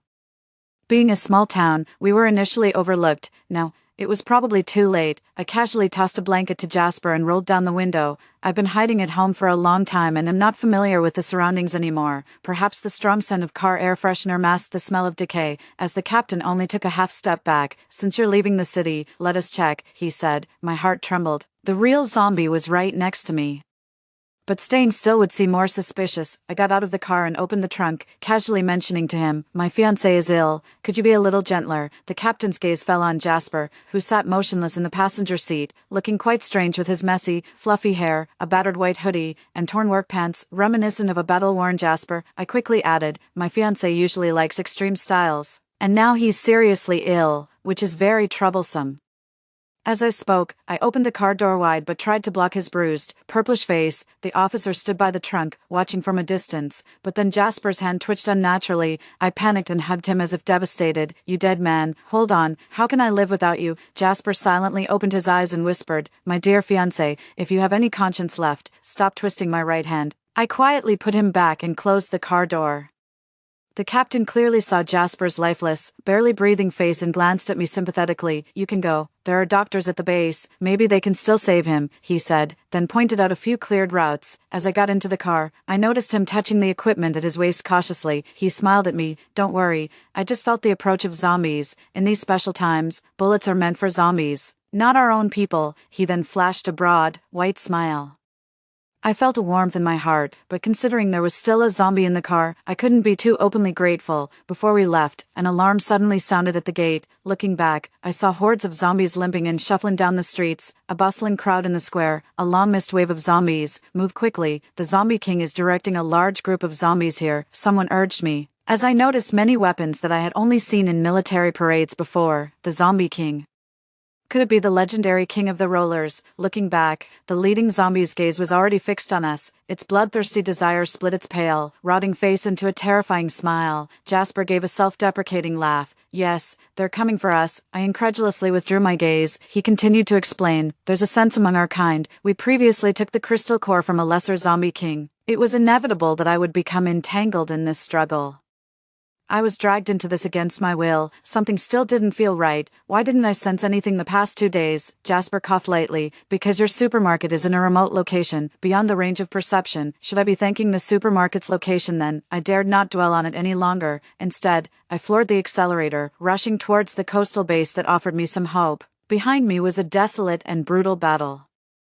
filled with nothing but the sounds of gunfire and the ghastly screams of the zombies. How many more would have to be sacrificed? Other people's armies are born for war, but these armies behind me, they are probably born to protect. My heart aches a little. Suddenly, the dawn, shrouded in dark clouds, welcomed its first ray of sunlight. The sunlight devoured the gloom, piercing through the thick clouds, and dispersed the shadows over the city behind me, with the roar of explosions. Cheers came from behind. The sunlight seemed to assist these troops, scattering the horrifying wave of zombies. I breathed a sigh of relief. Tell me, why is your decay so much less severe than theirs? Jasper didn't speak, his expression complex, just gazing at the bright morning sun outside. I had the illusion that even the rising sun couldn't warm his heart, because I wasn't infected by them. I was stunned. Then how did you get infected? A trace of regret flickered in his eyes. A failed zombie vaccine, so the mutation and decay aren't as severe as regular zombies, luckily preserving some sanity. It wasn't until he mentioned the vaccine that I saw a glimmer of light in his eyes. Jasper picked up a cigarette again, still just holding it unlit. My research results were stolen, and then I was driven out, and my condition proves the vaccine was still a failure. I had never asked him about his past, and this was the first time he voluntarily brought it up, all this time. He seemed not to want to pull himself out of the mire he was in, just idly passing his days as if he was in a state of wanting to die but not daring to, yet too lazy to live properly. I stopped the car. Have you thought about taking it back? He seemed thoughtful. I hadn't before, but I just did. Before I could ask why, he looked towards the horizon and continued, the army will bring back the zombie king and the crystal cores to the base. I could have more resources for my research. Before continuing the journey, Jasper patted me seriously. His hand, revealing white bone, was very cold. If I have any problems, take this. He stuffed a gun into my hand. Aim here. He painfully lifted his hand to point at his own head, his voice unusually emotional. Don't miss, and don't be afraid. It won't hurt me. I choked up, feeling a tear in the corner of my eye. On the road, it took about half a week, sometimes encountering zombies during rest stops. But the single zombies were no match for us, occasionally having their heads split open to extract crystal cores. Stop the car, I'll take you in, Jasper spoke as I approached the coastal base, then slowly got out of the car. Halfway there, he asked, do you have any blush? Me, what a time to still care about looking good. Jasper seemed to read my thoughts, raising his hand to point at his own bruised face. Under normal circumstances entering the base, someone will ask you to undress to check for wounds, to prevent zombification. Doctors will also arrange for blood draws and other tests to prevent contagious diseases. I smelled something unusual. Why are you so familiar with this? He didn't answer, continuing on his own. But we won't take the usual route. Just follow me. After saying that, Jasper casually put on a black cap and pulled out a work ID, apparently. The coastal base wasn't like other bases secluded in their corners, but was a gathering place for doctors and experts from different places, working on research into human mutations and antiviral agents. I quickly grabbed tools from the trunk, spending half an hour to make him look like a normal person. It seems I underestimated the power of makeup. Jasper picked up a broken mirror and looked at himself. I look quite human. I examined his face with satisfaction. Indeed, he seemed a bit more like a charming young man. Your condition has improved a lot since I found you. Could it be the crystal nucleus taking effect? He shook his head. Maybe. We need more data to be sure. We entered the base through a side door, and after a few turns, I followed him to a less crowded side entrance. Unexpectedly, Jasper's work pass didn't grant access directly the moment the alarm sounded. I nearly lost control and yanked his hand too hard. However, Jasper seemed to have anticipated this and looked up at the guard. My work pass has expired, and the permissions haven't been renewed yet. Could you please open the door for us? The guard scrutinized his work pass and hesitated. Sir, we need to follow the protocol and report this. Before he could finish his sentence, Jasper glared at the guard. The guard swallowed nervously, changing his tone. Please remember to renew it. And who is this lady? Jasper calmly held my hand, which had almost exerted too much force. My fiancé. That was a tough spot. Once inside the base, it was much larger than I had imagined. The place was bustling, and Jasper navigated through it expertly. Laurel. On the way to a room in the base, I heard someone shouting my name from behind. Jasper turned around sharper than I did, and I followed suit. It turned out to be my fiancé Jeremy, whom I hadn't seen in 2 months. Before I could even confront him, his face turned pale, and he collapsed in front of me. I never imagined our reunion would be this awkward. I instinctively moved to help him, but Jasper stopped me, signaling not to meddle. Jeremy, a girl with twin ponytails wearing a white lab coat, chased after him. Did you take your medicine today? Seeing the girl, Jasper's demeanor changed. His usually calm eyes suddenly sharpened. He masked his utterly dejected aura with an extreme chill. His whole being as sharp and dangerous as a knife. I sensed something was off, but it was too late to stop anything. Jasper stepped forward, furious. Leah, you, making living people your experiments again. The vaccine hasn't entered clinical trials yet. Its safety and efficacy are still under evaluation. This is too reckless. Leah, the sweet girl, I think I'm onto something. Caught in her act, Leah's eyes flickered with panic. But she quickly composed herself. Jasper. You think you're still the leader. I am now. How did you sneak in? Believe it or not, I can have someone burn you right now. I was a bit panicked, and why wasn't anyone taking care of Jeremy, who had collapsed? As I moved to help Jeremy, Leah pushed me away. Don't touch him. He's mine now. I was incredulous. How did he become yours? Leah's smile was sinister. He agreed to be with me. Her smile was indeed as sweet as her name. Like summer lychees, cloyingly sweet but infuriating. Jeremy's condition seemed far from good, his complexion worsening, and he began to convulse. Jeremy, call some doctors. Jasper frowned tightly. The side effects are too apparent. Leah, you're too eager for success. Leah hadn't managed to attend to him yet, but instead, had people help Jeremy back. I instinctively lent a hand, but Jeremy suddenly grasped my hand, and for a moment, I was dazed. It felt like returning to those days when my heart fluttered uncontrollably, but after 2 months apart. The touch of his palm felt unfamiliar. Leah, Jeremy murmured. Me, forget it. Scumbag, I've misplaced my trust. I decisively shook off Jeremy's hand, and Jasper timely handed me an alcohol wipe. I remembered, at that time, there was only one seat left in the military vehicle leaving the city. Logically, Leah, with her awakened spatial abilities, should have been Jeremy's first priority. But what about personal feelings? Almost forgot. Jeremy was never really one to consider personal feelings. Should I praise him for being rational and clear-headed in such a critical moment? Leah, you must stop. Jasper, this project is crucial. It cannot fail. If it fails, I lose everything. Even so, isn't the survival of others more important? Isn't it more important to have living people? The urgent quarrel mixes into a flood of memories, like a cold hand yanking me harshly from the warmth of past memories. Outside the research institute. Leah suddenly raised her voice in confrontation with Jasper. You have no right to enter the lab. I'll settle the score with you later. Outside the lab, several guards were staunchly guarding the door. Seeing Leah's departing figure, I felt a surge of irritation and nudged Jasper with my elbow. Go, she's a sweet talker. Help me take her down. Jasper lifted his eyelids. I'm a zombie, not a dog. Please respect my state. What are you planning to do? I asked Jasper. Jasper coughed lightly. She's claiming my findings as her own. Good thing I had a backup plan. Is that Jasper? Someone suddenly shouted from behind the lab. Jasper just pulled his cap down and then showed his forearm. Joshua, I've turned into a zombie. The young man named Joshua was shocked. How could this? Was it Leah? Jasper grabbed Joshua. Don't go looking for her. Cover for me. Sneak me to see the leader. Despite this, Joshua's youthful impetuosity got the better of him, and he shook off Jasper's hand. Most tragedies are born from such impulsiveness. It would have been better if he hadn't shrugged him off. As he did, Jasper's left hand flew off like a wild horse breaking free. The scene was quite horrifying. I was used to it by now and hurriedly picked up the arm while no one was around. Joshua was horrified. Jasper, I was wrong. I'll go find a nurse right away. I grabbed the young man. No, just get him some crystal nuclei, and he'll be fine. But Joshua was still in a daze, frozen in place. It took him a full 5 minutes to accept the reality of the zombie situation. Jasper struggled to smile. Do I look terrible like this? Joshua took a deep breath and gave Jasper a thumbs up. Please, a rational zombie is super cool. I think so too. But unfortunately, Jasper is a fragile zombie, falling apart at a single blow. Developing a vaccine is a lengthy process, but the power of collective wisdom is immense. Somehow, Jasper managed to re-enter the institute. Having obtained a first aid certificate, I temporarily joined the base's medical team, treating the daily influx of people. When it got busy, I might not see Jasper for a week, but he would secretly stuff my room with cakes and candies. No repeats for a week. Who knows how rare such things were in those times. Suddenly one day, the base broadcasted, Leah's actions of experimenting on her own people were exposed, and her research qualifications were revoked. With further responsibilities pursued later, the honors and positions she cherished evaporated overnight. As she was dragged out of the lab, she shouted at Jasper, "What do you know? It's just sacrificing a few outsiders. What's the big deal? Do you know how cold it feels to watch your family and loved ones turn into zombies?"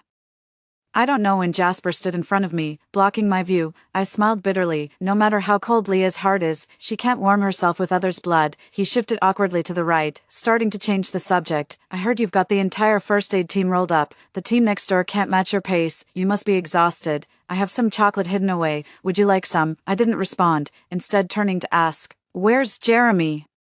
He seemed slightly annoyed and muttered, "Why don't you ask about me first?" But despite his words, he handed me the report in a straightforward manner. I opened the report to page 3, feeling conflicted. Jeremy's condition was the most severe. Due to the severe side effects of a failed vaccine, the virus had spread to his brain nerves, causing irreversible damage. This damage could potentially affect the mobility of his limbs for the rest of his life. As I pondered, several patients, including Jeremy, were wheeled past me. I caught a brief glimpse of him lying on the hospital bed, his eyes shut tight and his face pale, calculating the time. If not for this catastrophe, today would have been the day Jeremy and I walked down the aisle. I turned away, striving to keep myself from sinking back into those memories. When we were stuck in the supermarket, I tried to find evidence that he was thinking of marrying me beyond just his promise. Unfortunately, there was very little evidence. Given the current circumstances, I couldn't convince myself to continue with him. Moreover, now in his coma, the name he mutters is Leah. Closing the report, I asked Jasper, "Can I hug you?" "No," he answered decisively. "Why not?" I protested. Awkwardly, Jasper replied, "I'm afraid my bones might poke you." Such a fuss over nothing. When I hugged him anyway, I was startled. Hidden beneath his coat was a frame almost skeletal from thinness. There was no warmth,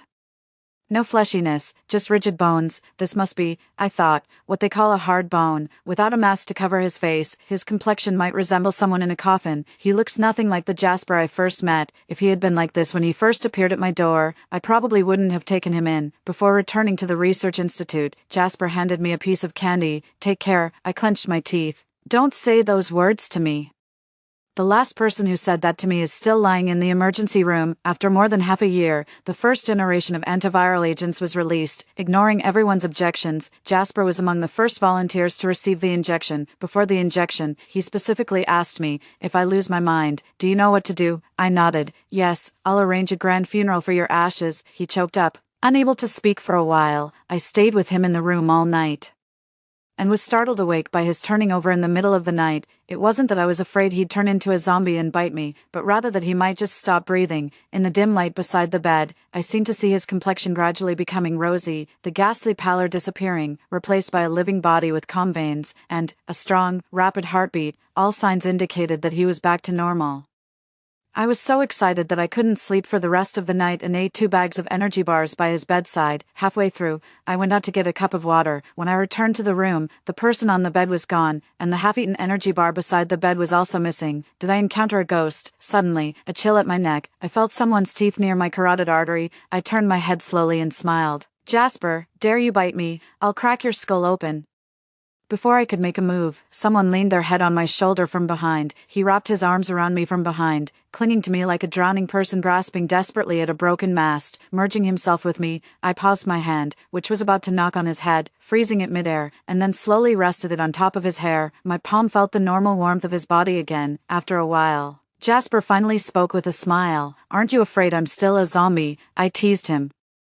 "With your frail body." Jasper gave me a cool glance and continued nibbling on the leftover half of an energy bar. His clothes slipped loose, and he was as thin as a rail. "I have a question for you." I gestured for him to sit down. Before I could even ask, Jasper nodded vigorously. "Loved, have a house and car, healthy, won't live with parents after marriage, protect and save you, can swim, me." Such a cliche all-purpose response template. 2 months later, a more stable second-generation serum was successfully developed. The introduction of this serum was like a powerful force erupting in the silence, with roaring sounds breaking the quiet. Despite facing various difficulties at the beginning of its distribution, the zombies that were injected visibly fell into a deep sleep quickly, and upon waking up, their hearts beat vigorously, pumping boiling blood throughout their bodies. Everyone was amazed at the changes in themselves and their surroundings.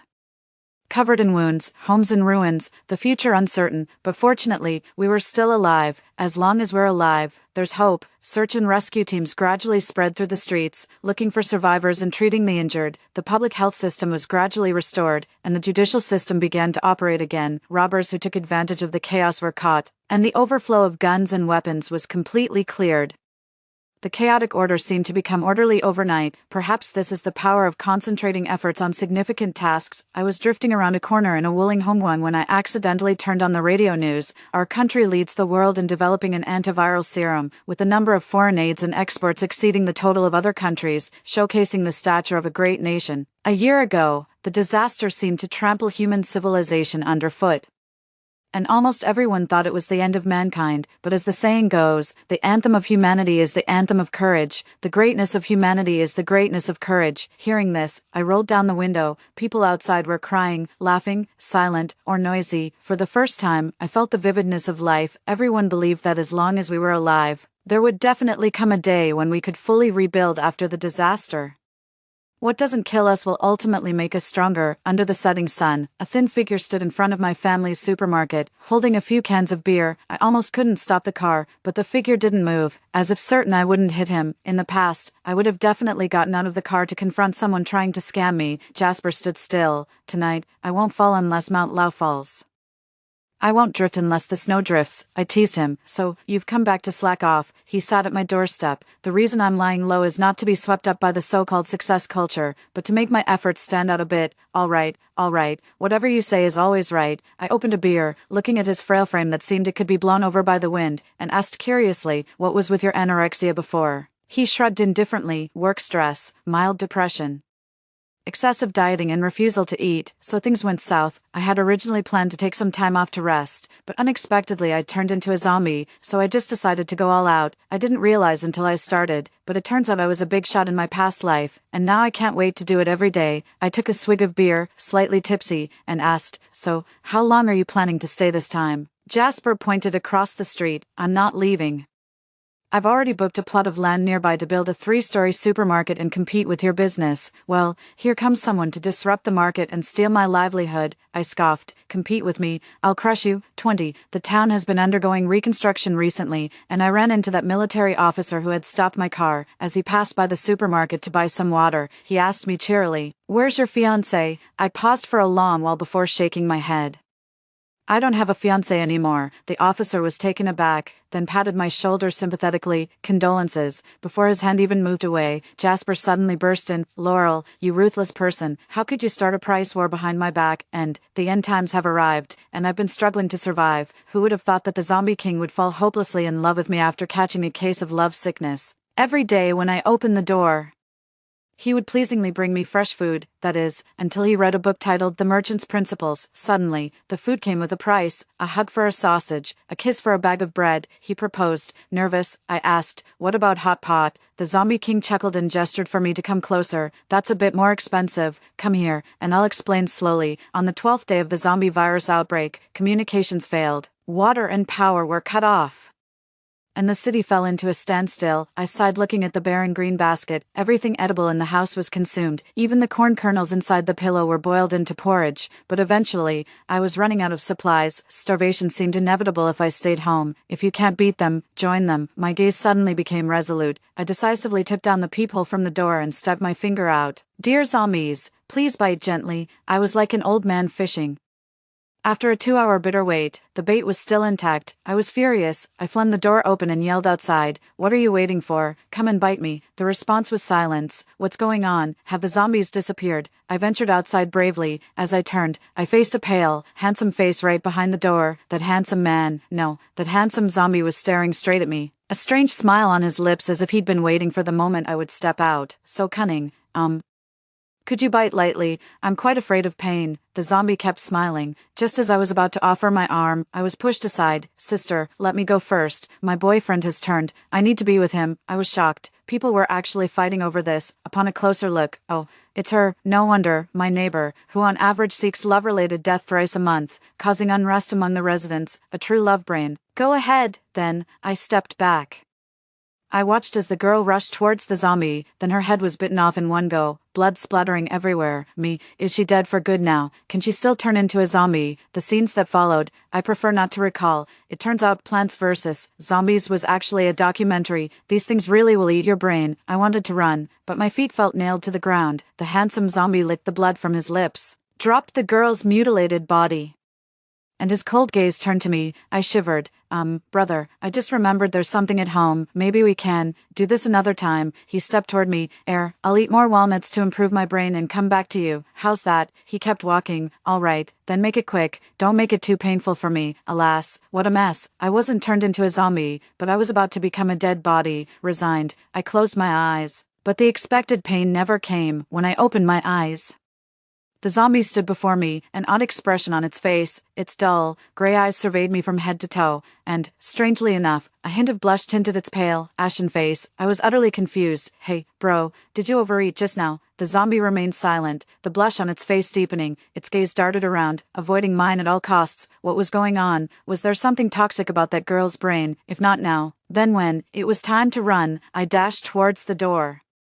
But the zombie was faster. It grabbed my wrist in an instant. I shouted in desperation, "What on earth do you want?" The rest of my words choked in my throat. I reluctantly looked down. Two strong arms were wrapped around my waist. The zombie's face was buried in my neck, its cold touch making my skin crawl. Then it got weirder. I felt something wet and soft slowly gliding over my skin. It seemed to be probing, deciding which part of my flesh was easiest to bite into next. Its sharp teeth ready to pierce my skin and turn me into one of its kind, although this was actually my ultimate purpose for going out today. But when the moment truly arrived, I panicked. Sob, what kind of messed up world is this? I'm going to turn into this unholy creature without even having experienced love. Get your disgusting mouth away from me. You're grossing me out. As I cried and cursed, a surge of resentment filled the air, enough to sustain 10 fiendish swordsmen.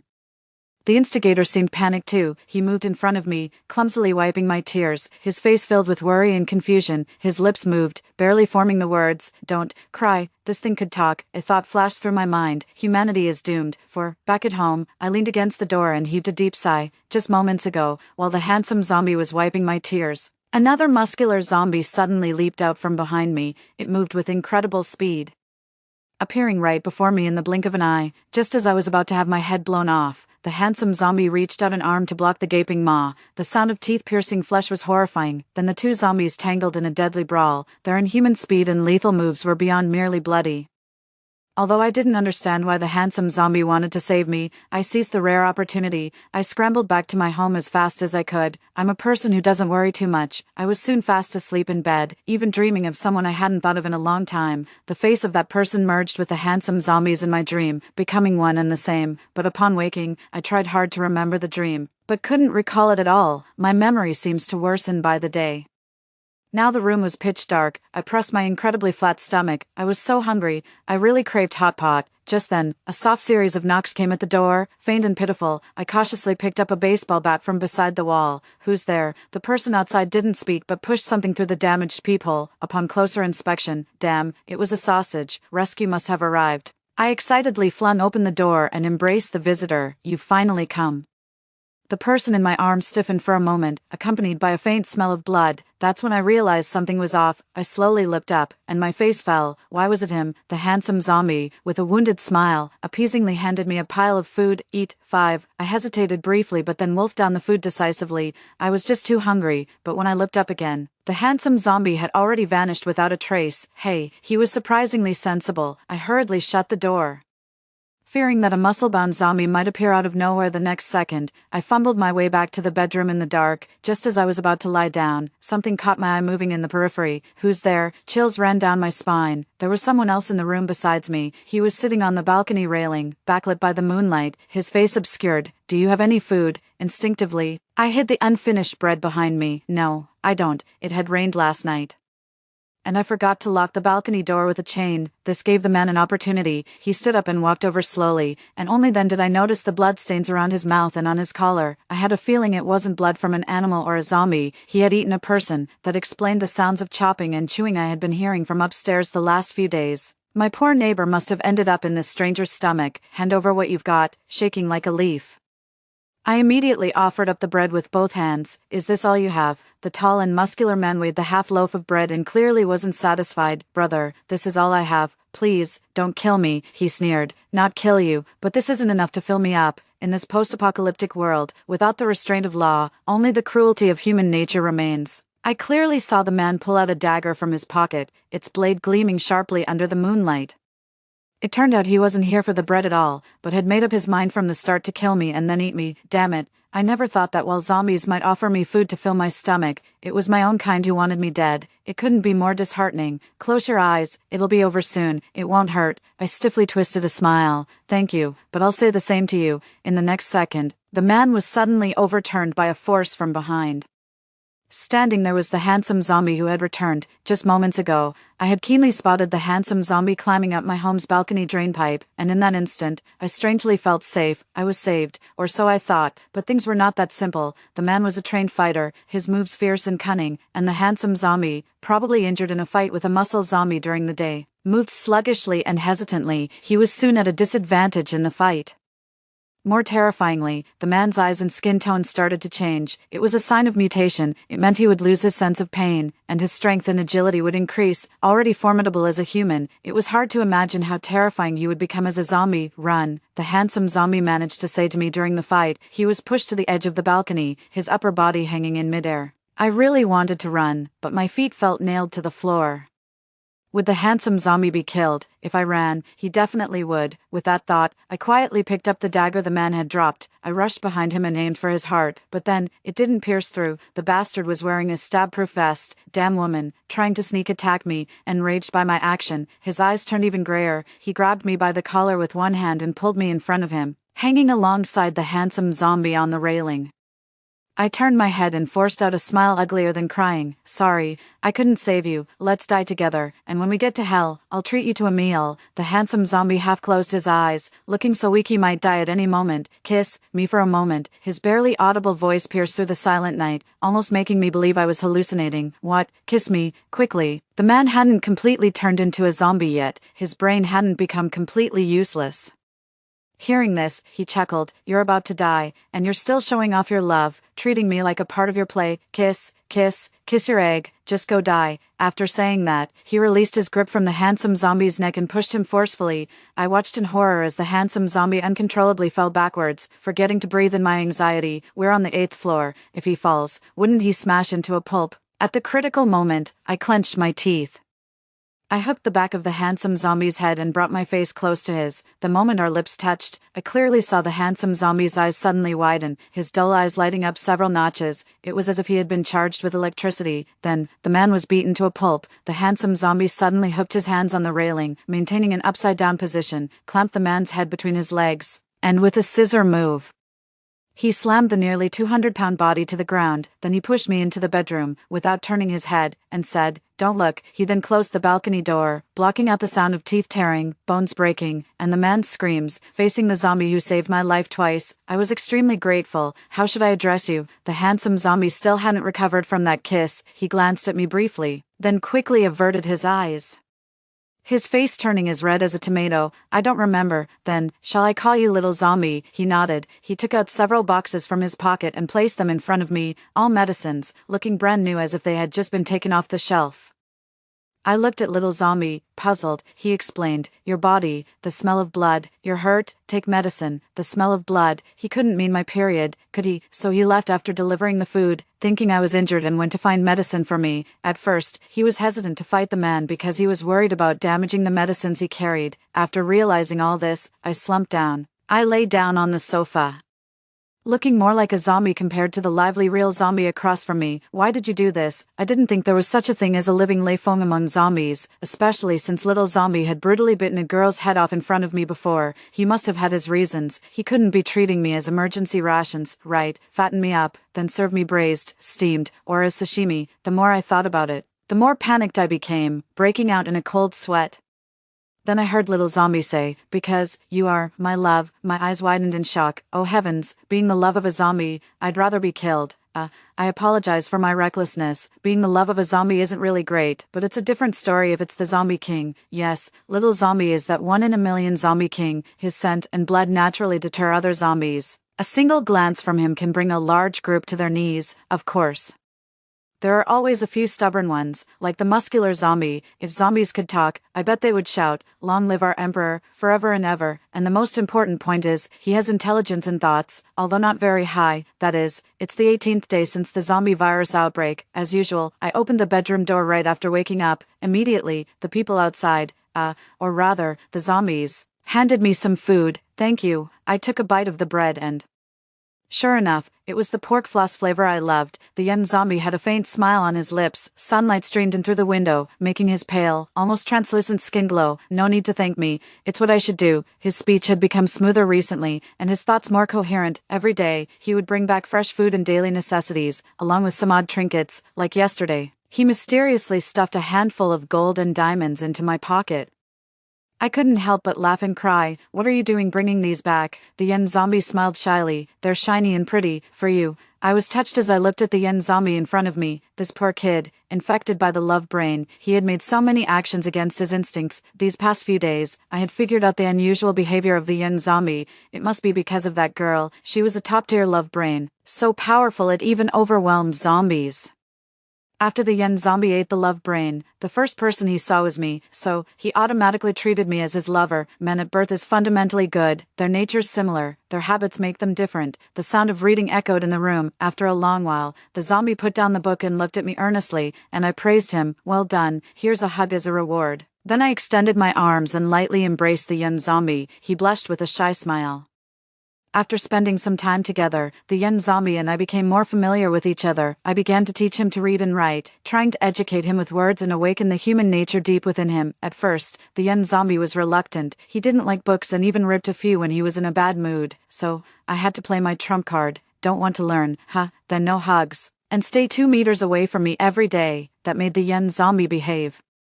Probably influenced by the love brain, if he didn't have close contact with his lover, which was me, for a long time, he would become anxious, restless, and even weak. Seeing the zombie diligently studying at the desk, I smiled proudly inside. Tried to outsmart me. The yen zombie proved with his actions what it means to surpass the teacher and turn one's own strategy against them. He had almost learned all the books at home. So yesterday, I had the yen zombie shop for free at the bookstore. Unexpectedly, he took an interest in a book titled The Merchant's Principles. He sneakily brought it back and read the entire book while I was asleep. This led to the following conversation. Where's the food? I got up, opened the door, and asked the zombie sitting on the couch with empty hands. The yen zombie had a relaxed expression and casually extended a finger. 1 sausage for a hug, a bag of bread for a kiss. I swallowed nervously and asked, and the hot pot? The benefits of reading were apparent. Now, apart from his appearance, the yen zombie's behavior and manners were no different from a normal human, and he was quite intelligent. Hearing this, he smirked and beckoned me with a finger. That's more expensive. Come here, and I'll tell you slowly. I was silent for a long time. Then, with a bang, I closed and locked the bedroom door. A day later, when the bedroom door was knocked for the nth time, I opened my eyes to hear the love brain-infected zombie pleading outside. Naomi, it's me who suffers when you're starved. I won't dare again. Please come out and eat. Only when the yen zombie's voice was hoarse did I get out of bed, smirking proudly inside, challenging me. Days passed by clumsily yet uneventfully. In the blink of an eye, it's been a month since the zombie virus outbreak. It's as if even the Earth knew humanity was facing a catastrophe. Consistently setting the weather to gloomy, casting a gray shadow everywhere. On the streets, one could see human limbs scattered, cars wrecked beyond repair, and shops pillaged empty. The scene was 1,000 times more brutal than any zombie movie. The city seemed to have become a ghost town. If it weren't for the yen zombie, I probably would have perished long ago. Speaking of the yen zombie, I suddenly remembered some strange occurrences of lately. He's been taking longer and longer to find food, often not appearing until nearly noon. The food he brought back was also significantly less. Sometimes it was just a piece of bread, other times just a bottle of water, and sometimes he returned empty-handed, only bringing back wounds of various sizes on his body. While treating his wounds, I casually asked how he got them, but the yen zombie seemed reluctant to tell me the truth.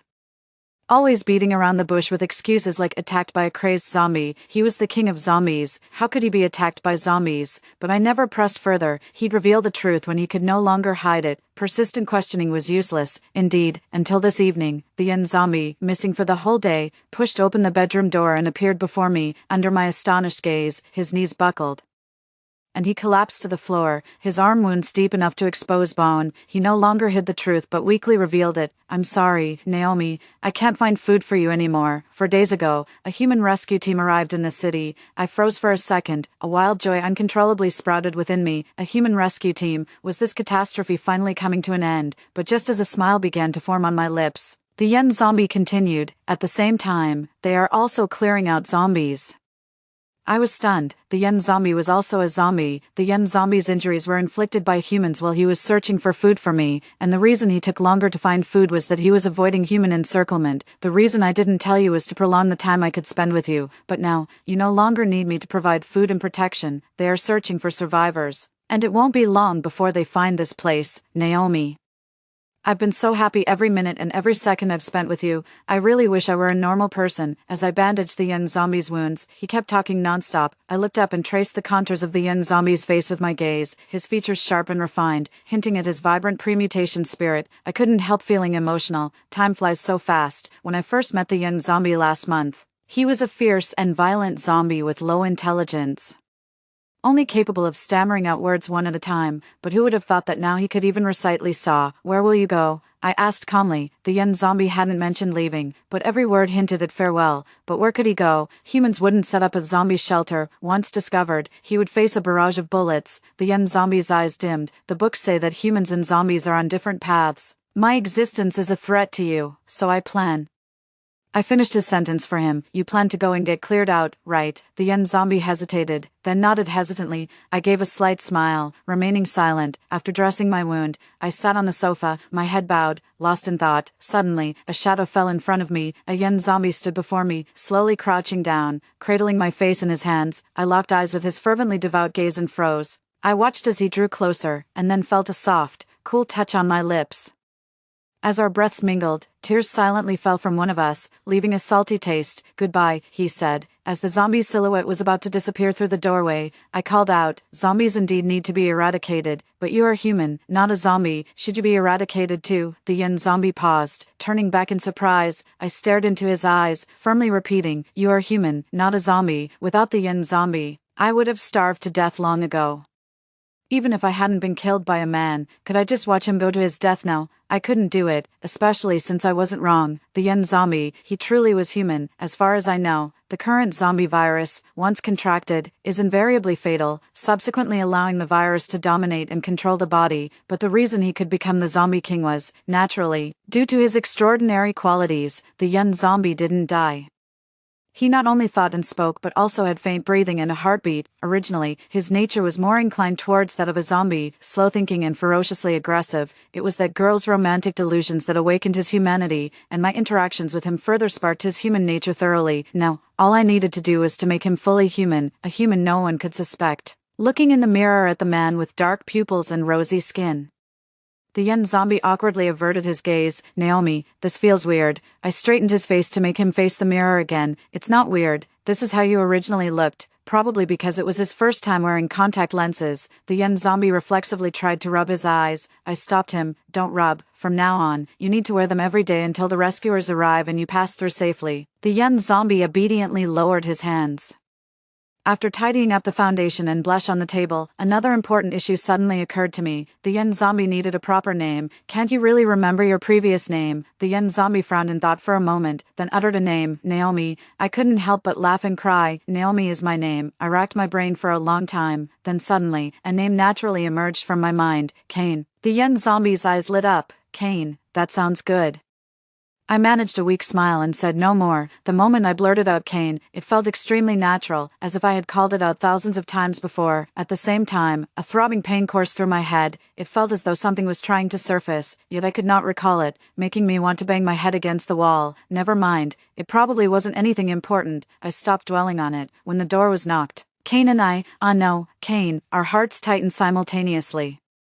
It had been 8 days since the rescue team entered the city. Looking out of my window onto the street, those zombies that usually roamed everywhere had vanished. Instead, a fire in the suburbs had been burning for a full day and night, filling the air with the stench of charred flesh. Before I opened the door, I turned back to the man on the sofa, who was repeatedly gathering his energy, and said, "Remember the promise you made to me. Whether you succeed or not, if you dare harm a human, I will make amends for you." For someone obsessed with love, this threat was undoubtedly the most deterrent. Cain quickly shook his head and promised solemnly, "I absolutely won't. I am human. I won't harm my own kind." Satisfied, I curled the corners of my lips, then I took a deep breath and pressed down on the door handle. "You're finally here." I reenacted the scene. I hugged the newcomer, overwhelmed with tears and sobs.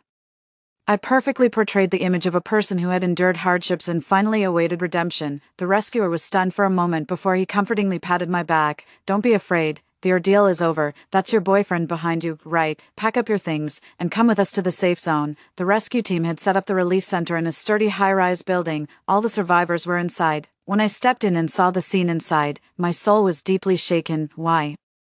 They all looked so pale and thin, compared to the other survivors, who looked as if they had escaped a famine. Kane and I seemed like we had just returned from a vacation, as expected. As soon as Kane and I appeared, hundreds of eyes turned towards us, filled with scrutiny and curiosity. The next second, a righteous-looking middle-aged man approached us. Clearly the leader of the rescue team, he glanced up and down at Kane with eagle-like eyes and asked, "Are you a survivor too?" My heart tightened, and sweat instantly appeared on my forehead. Could we have been found out so quickly? Compared to me, Kane was much calmer. He met the sharp gaze without changing his expression and nodded. Yes. Captain Kieran fell silent, but after a few seconds, he suddenly burst into a hearty laugh and slapped Kane on the shoulder. "Good lad. Still in the mood to doll yourself up at a time like this? You've got quite the mental strength." Me, internally scoffing. Not dolling up would probably scare you. Captain Kieran didn't become suspicious and kindly told us to rest and that dinner would be served shortly. Kane and I casually found a spot to sit. As we sat down, we exchanged a knowing glance and then burst out laughing together. It was a false alarm, and the relief was immense. Soon, the rescue personnel distributed meals to everyone. Kane and I had been hungry for 2 days, and we immediately devoured our food like the other survivors, but halfway through, I suddenly felt a piercing gaze on us from the side. It was a little girl, about 7 or 8 years old. "Aren't you always saying you're hungry? Eat up. Why are you staring at them?" Her father noticed her odd behavior and tapped on her bowl, admonishing her. The girl snapped back to reality, raised her finger towards Kane, and said to her father, "Daddy, I've seen this brother before." A foreboding feeling suddenly rose in my heart. The next second, the girl continued, "He is a zombie." It just so happened that every time, the girl hiding in the attic saw through the cracks in the floor. This is why today's scene unfolded. As soon as these words were spoken, the sounds of swallowing and chewing around instantly stopped, and everyone turned their eyes to Kane in unison. For these survivors of the disaster, the term zombie had become a forbidden zone. Not to be touched, their minds were always tense, and just a slight touch of this word could echo profoundly. Zombies. The child said he was a zombie. "A zombie has infiltrated the shelter. Run." The survivors around began to panic, causing even the uninformed crowds in the distance to become agitated. In just a few seconds, chaos erupted on this floor. Even a rescue team, armed and alerted, rushed over. Kane stood frozen, unsure of how to react, his dark pupils looking at me. Filled with helplessness, "Naomi," I steadied my breath and gave him a reassuring look, as if to say, "I'm here for you." Then, I suddenly stood up and screamed loudly. Enough. It instantly went quiet around. Ignoring their frightened expressions, I continued on my own. The zombie she saw before was my lover's twin brother. He was mutated into a zombie while trying to protect my lover, losing his humanity in front of him, and now, he has perished in the great fire on the outskirts, leaving no trace. With that, I covered my face and wept bitterly. This is an eternal pain in my lover's heart. Many present had witnessed their own relatives and friends being attacked by zombies. Seeing this, they couldn't help but recall those moments and tears began to fall. Yet, some rational survivors still harbored doubts, shouting from a distance, "Just because you say something doesn't mean we believe it. You say he's not a zombie. Then prove it to us." Prove, while covering my face. I silently laughed, then I lowered my hand and turned to the man who spoke. "Prove it. All right. Have you ever seen a zombie that can recite Lisa, long two-side to cover his tears, lamenting the hardships of the people's lives? Although I like to adorn myself in fine clothes, I face reproaches by morning and replacements by evening. Knowledge changes fate." Since Kane recited a long passage from Lisa in front of everyone, any suspicion of him being a zombie was completely dispelled. After all, who would have thought a zombie could have such extensive knowledge? This city was a major hotspot for the zombie virus. Out of nearly 10 million people, less than 5% survived. So, until the zombies were completely eradicated, Kane and I settled down in the shelter. The rescue team, hearing that we were lovers, specially allocated a private room to us, perhaps because the building was densely populated. Kane always felt insecure, his demeanor somewhat wilted, yet even so, he showed no tendency to harm others. Instead, he became even more clingy than usual. He liked to hold me in private, his arms firmly encased me, just quietly embracing, no other actions, utterly innocent, and I never refused Kane's hugs, because he only had me. "I always feel like I've known you for a very long time," I suddenly said in the arms of a zombie. Kane's head rested on my shoulder, his expression listless. At my words, his lips curled into a shy smile. "I feel that way too." I clicked my tongue in wonder. Why was there a sense of destiny-like familiarity? Kane whimsically suggested, maybe it's from a past life. The books say, if the love between two people isn't fulfilled, they will meet again in the next life. I couldn't help but laugh. How did it come to pass in future lives? But it wasn't impossible either. Otherwise, where would this familiar feeling come from? On the 57th day of the zombie virus outbreak, humanity finally saw the first light of victory. The virus has been contained. The days of constant unease are about to pass. Yet, it is undeniable that this has been a calamity of historic proportions, not just domestically but globally. Countless lives have been lost, and countless more have been displaced. The shadow of this disaster will linger in people's minds for decades, if not centuries. In a few days, we will be able to leave the shelter. Today, the rescue team mentioned that they've invited an expert from abroad to give us a lecture on the zombie virus. This foreign expert is named John. He is highly respected worldwide. 2 months ago, before the outbreak of the zombie virus, he had already sensed the impending crisis and swiftly alerted his country. Thanks to his foresight, his nation was almost completely spared from this disaster. He is a national hero. Wherever he goes now, he is met with human admiration and respect. The makeshift auditorium was packed with people. Kane and I sat at the back. I listened intently while he dozed off on my shoulder. I nudged his head and whispered just loud enough for us to hear. Wake up, listen to this. What if they find a way to turn people back to normal? Yes, I always believed that one day Kane could be turned back to normal. Though he looks normal now, he can't spend his life wearing colored contacts and foundation, right? Kane obediently sat up, blinked his sleepy eyes, and focused on the stage. But when he saw John's face, his expression suddenly changed. His body began to tremble uncontrollably. I could even hear his teeth chattering from fear. What's wrong? I asked, worried. Naomi, take me away, take me away. He grasped my hand tightly. It was the first time Kane had used my full name, and I suddenly realized the seriousness of the situation. I panicked momentarily, then calmed down. Gripping Kane's hand back, I reassured him, okay, I'll take you out. As we crouched and made our way out, those who noticed us merely glanced briefly before indifferently looking away. We made it to the door smoothly. However, just as we were about to leave the auditorium, Captain Kieran stopped us. He remembered Kane, the made-up boy, and asked me with concern, what's wrong with him? Kane hadn't recovered from his earlier fright. Sweat was streaming down his face, and he was breathing heavily, his head bowed, avoiding eye contact. I blurted out, my partner is having an asthma attack, and we didn't bring his medication. I'm taking him to get some. Captain Kieran suddenly raised his voice, asthma. Oh, that's no small matter. Luckily, John is here today. He's also quite knowledgeable about this. Kane and I both widened our eyes, panic-stricken. Wait, it was too late. Captain Kieran had already waved over to someone in the distance. Dear John, we have an asthma patient here who needs your help. What happened next became my nightmare for many years to come. Kane was taken away right in front of me. After Captain Kieran called him, John stepped down from the stage. The moment he saw Kane, his face showed surprise.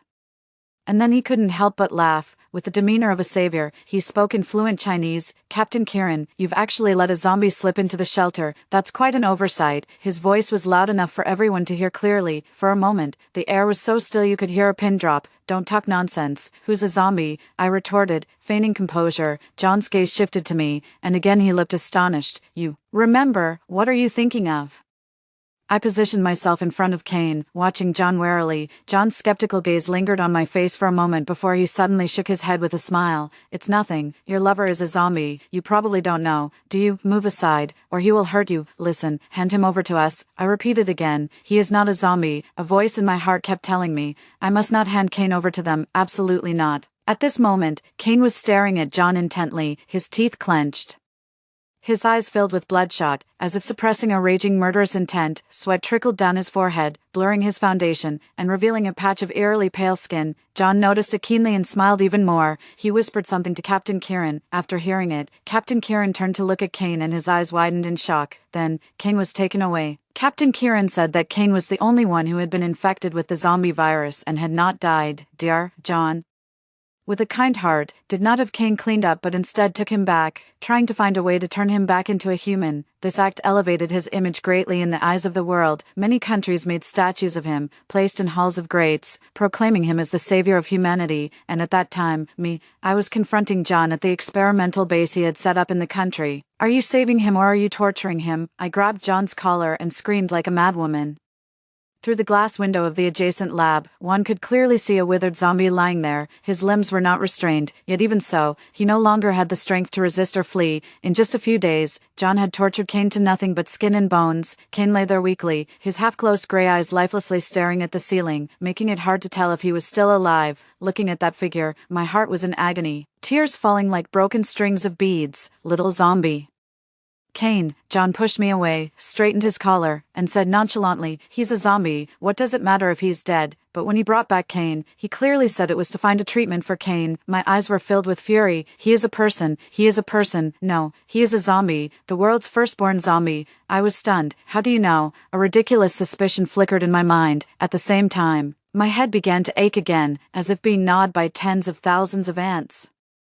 Unbearable, John looked at me as if watching a struggling stray dog by the roadside. "You don't need to know the truth. I can't turn him back into a human either. You take him and go." I supported Kane. We moved quickly, fearing being followed, but just as we stepped out of the experimental base, we still heard the alarm. John shouted from behind, "That woman has taken the zombie away. Kill her, or the zombie virus will resurge." I clenched my teeth. Indeed.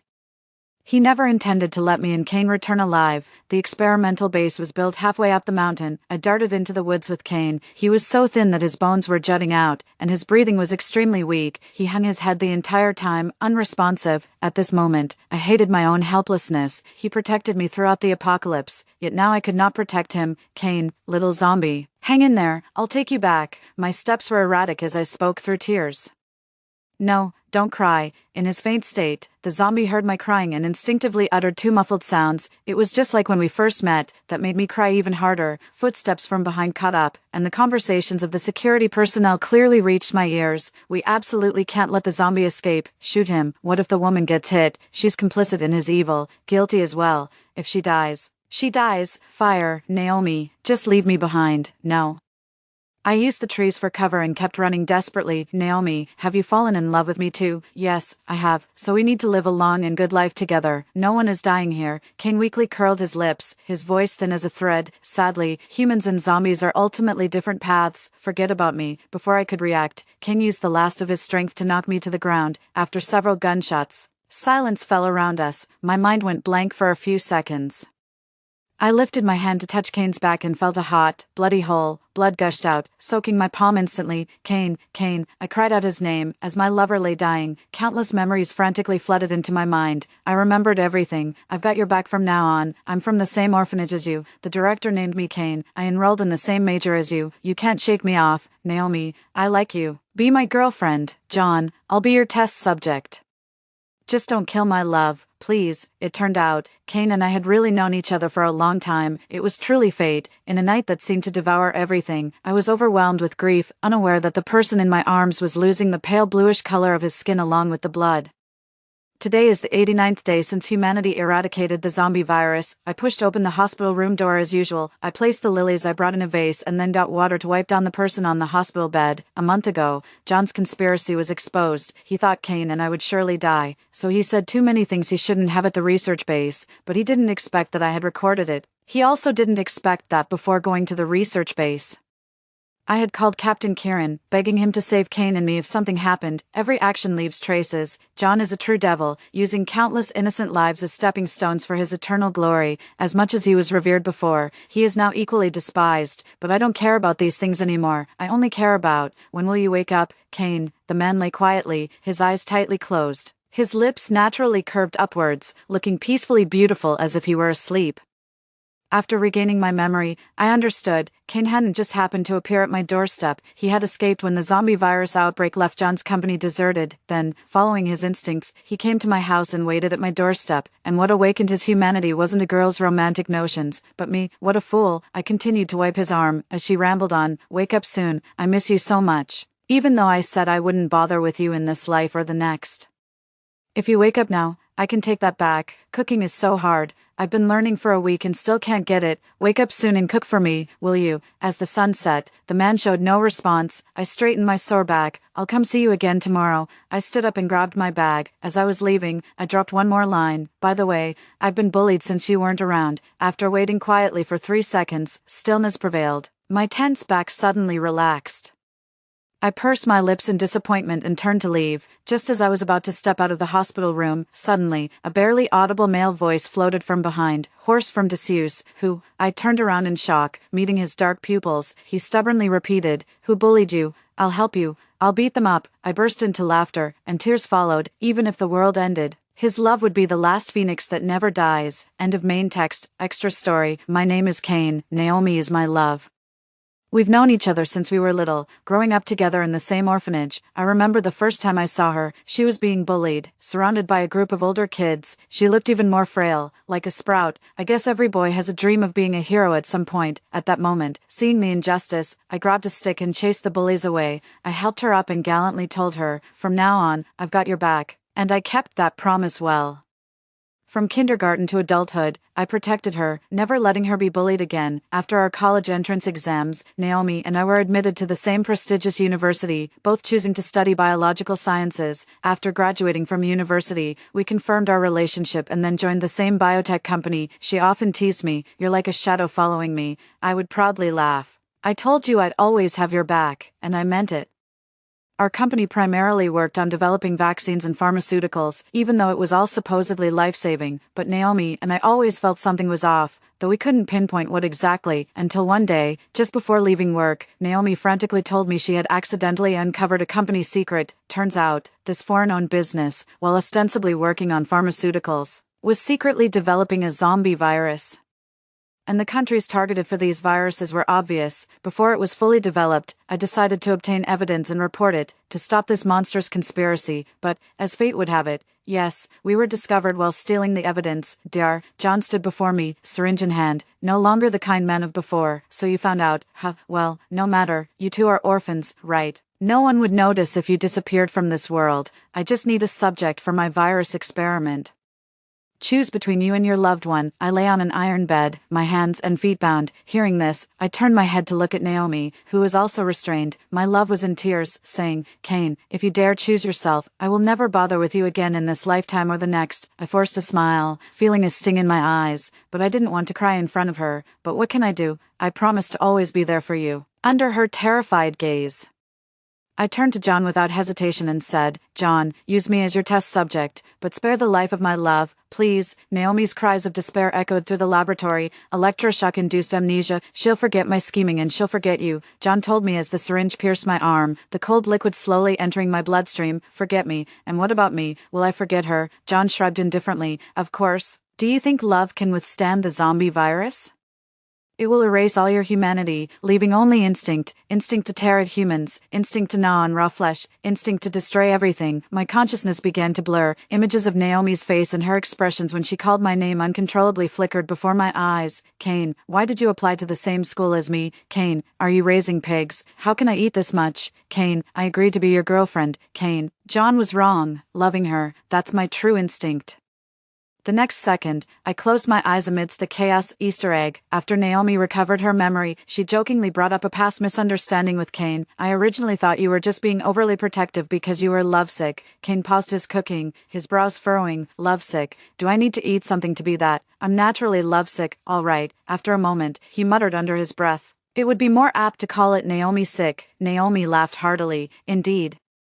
John was wrong. Being lovesick, it's a force even more formidable than the zombie virus. The place where she stands is the home he most longs to return to and rest."